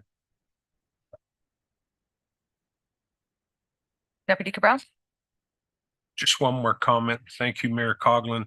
The other thought that comes to mind is during the bargaining session, would be to indicate to the union that they have an option or an opportunity to take COLA based on the formula that's presented, or they can fight for their own with the complete understanding that does not mean that the administrative staff or non-union staff would be obliged to receive the same amount, because that makes it a little bit different in that they're kind of saying, we're okay with whatever non-union gets, as long as we get what we want. And if they get 3% and non-union gets 3.5% the following year, they've bought into that at the very beginning. So I don't know whether that makes it more palatable for them, but at least it gives them an opportunity to say, nah, I think we'd like to see what we can get for COLA through the formulas that have been used in the past that they've benefited from. Or say, no, we're not interested in doing that. We'd like to negotiate it on our own. As long as they're aware that that's what they negotiated, there's nothing binding on the rest of the employees, non-union staff, to undertake to be obliged to accept the same thing. Because at that stage of the game, I wouldn't feel the way I feel right now, that it should be across the board for everybody. Any further comment? So the motion is that council hereby direct that COLA for non-union management staff be 2% for 2024. Councillor Thompson? And when this vote happens, can we record the vote?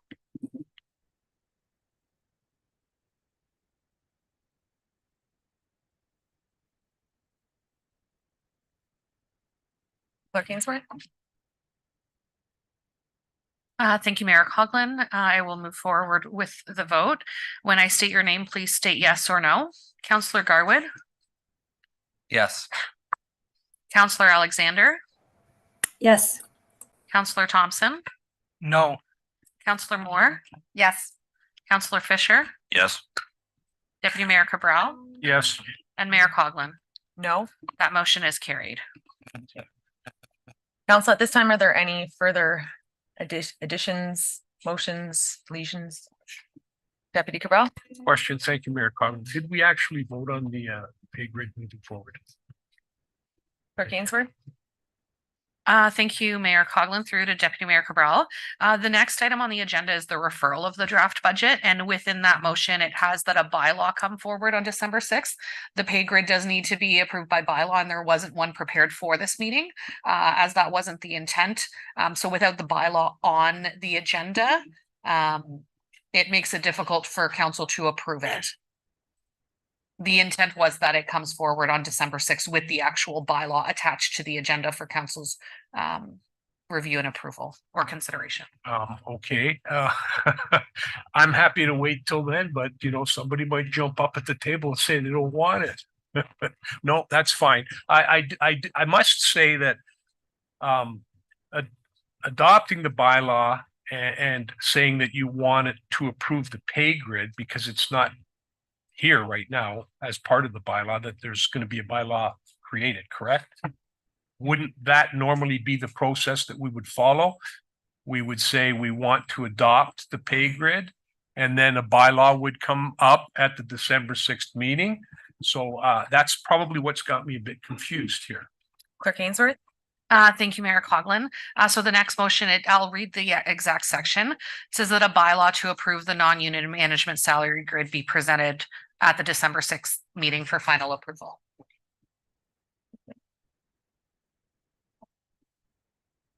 Seeing nothing more, I would need a mover and seconder for the referral of the draft budget. I have Councillor Garwood and Fisher. That the 2024-25 tax base operating budget as amended be referred to the December 6th, 2023 meeting for council for final approval. That the draft 2024-25 water rate based operating budget as amended be referred to the December 6th meeting of council for a subsequent presentation by Watson and Associates. That the draft 2024-25 wastewater rate based operating budget as amended be referred to this December 6th, 2023 meeting of council for a subsequent presentation by Watson and Associates. That the draft 2024 capital budget and 10-year capital plan as amended be referred to the December 6th, 2023 meeting of council for final approval. And that a bylaw to approve the non-union management salary grid be presented for a consideration at the December 6th, 2023 meeting of council for final approval. And that the 2024 tax rate bylaw be presented, including the county and education requisitions as soon as the tax ratios have been approved by the County of Simcoe. CEO Schmidt? Thank you, Mayor Coughlin. Just thinking about the conversation that happened before this with the non-union. So to the deputy mayor's comments, possibly amending that that paragraph with regards to the non-union, that the non-union management salary grid be approved, and that a bylaw come before the December 6th meeting for consideration. I appreciate that. However, after our last meeting, the direction was to present it at an open meeting.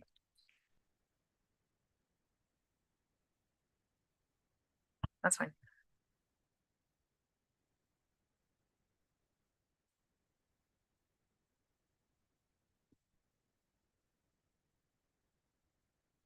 So council, there's been a amendment to the second last paragraph that a bylaw to approve the non-union management salary grid be approved.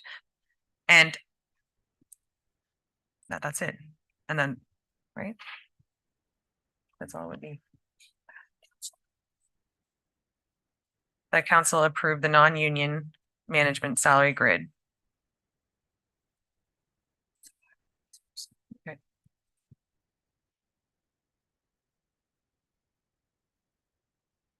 Oh, you weren't just maybe? CEO Schmidt? Thank you, Mayor Coughlin. Just again, wordsmithing to some degree, that the non-union management salary grid be approved and that a bylaw come to the December 6th meeting. Thank you. Council, do you need me to read that or you're good with that? All those in favor? And that has carried. May I have a mover and seconder for the confirmation bylaw, please? I have Deputy Cabral and Councillor Garwood. That bylaw 2023-112 to confirm and adopt the proceedings of council at the special meeting held on November 22nd, 2023, listed herein, be signed and sealed by the mayor and clerk. All those in favor? That has carried. And a mover and seconder to adjourn the meeting, please. I'm going to get Councillor Alexander in here. Sorry, I've not been looking at you for the movie. So Councillor Alexander and Councillor Thompson, that the special meeting of the Township of Springwater is now adjourned at 4:16 p.m. to meet again in regular session on December 6th, 2020 at 6:30 p.m. And thank you. Thank you very much to all of our staff and our finance department and everybody for being here. This is great work.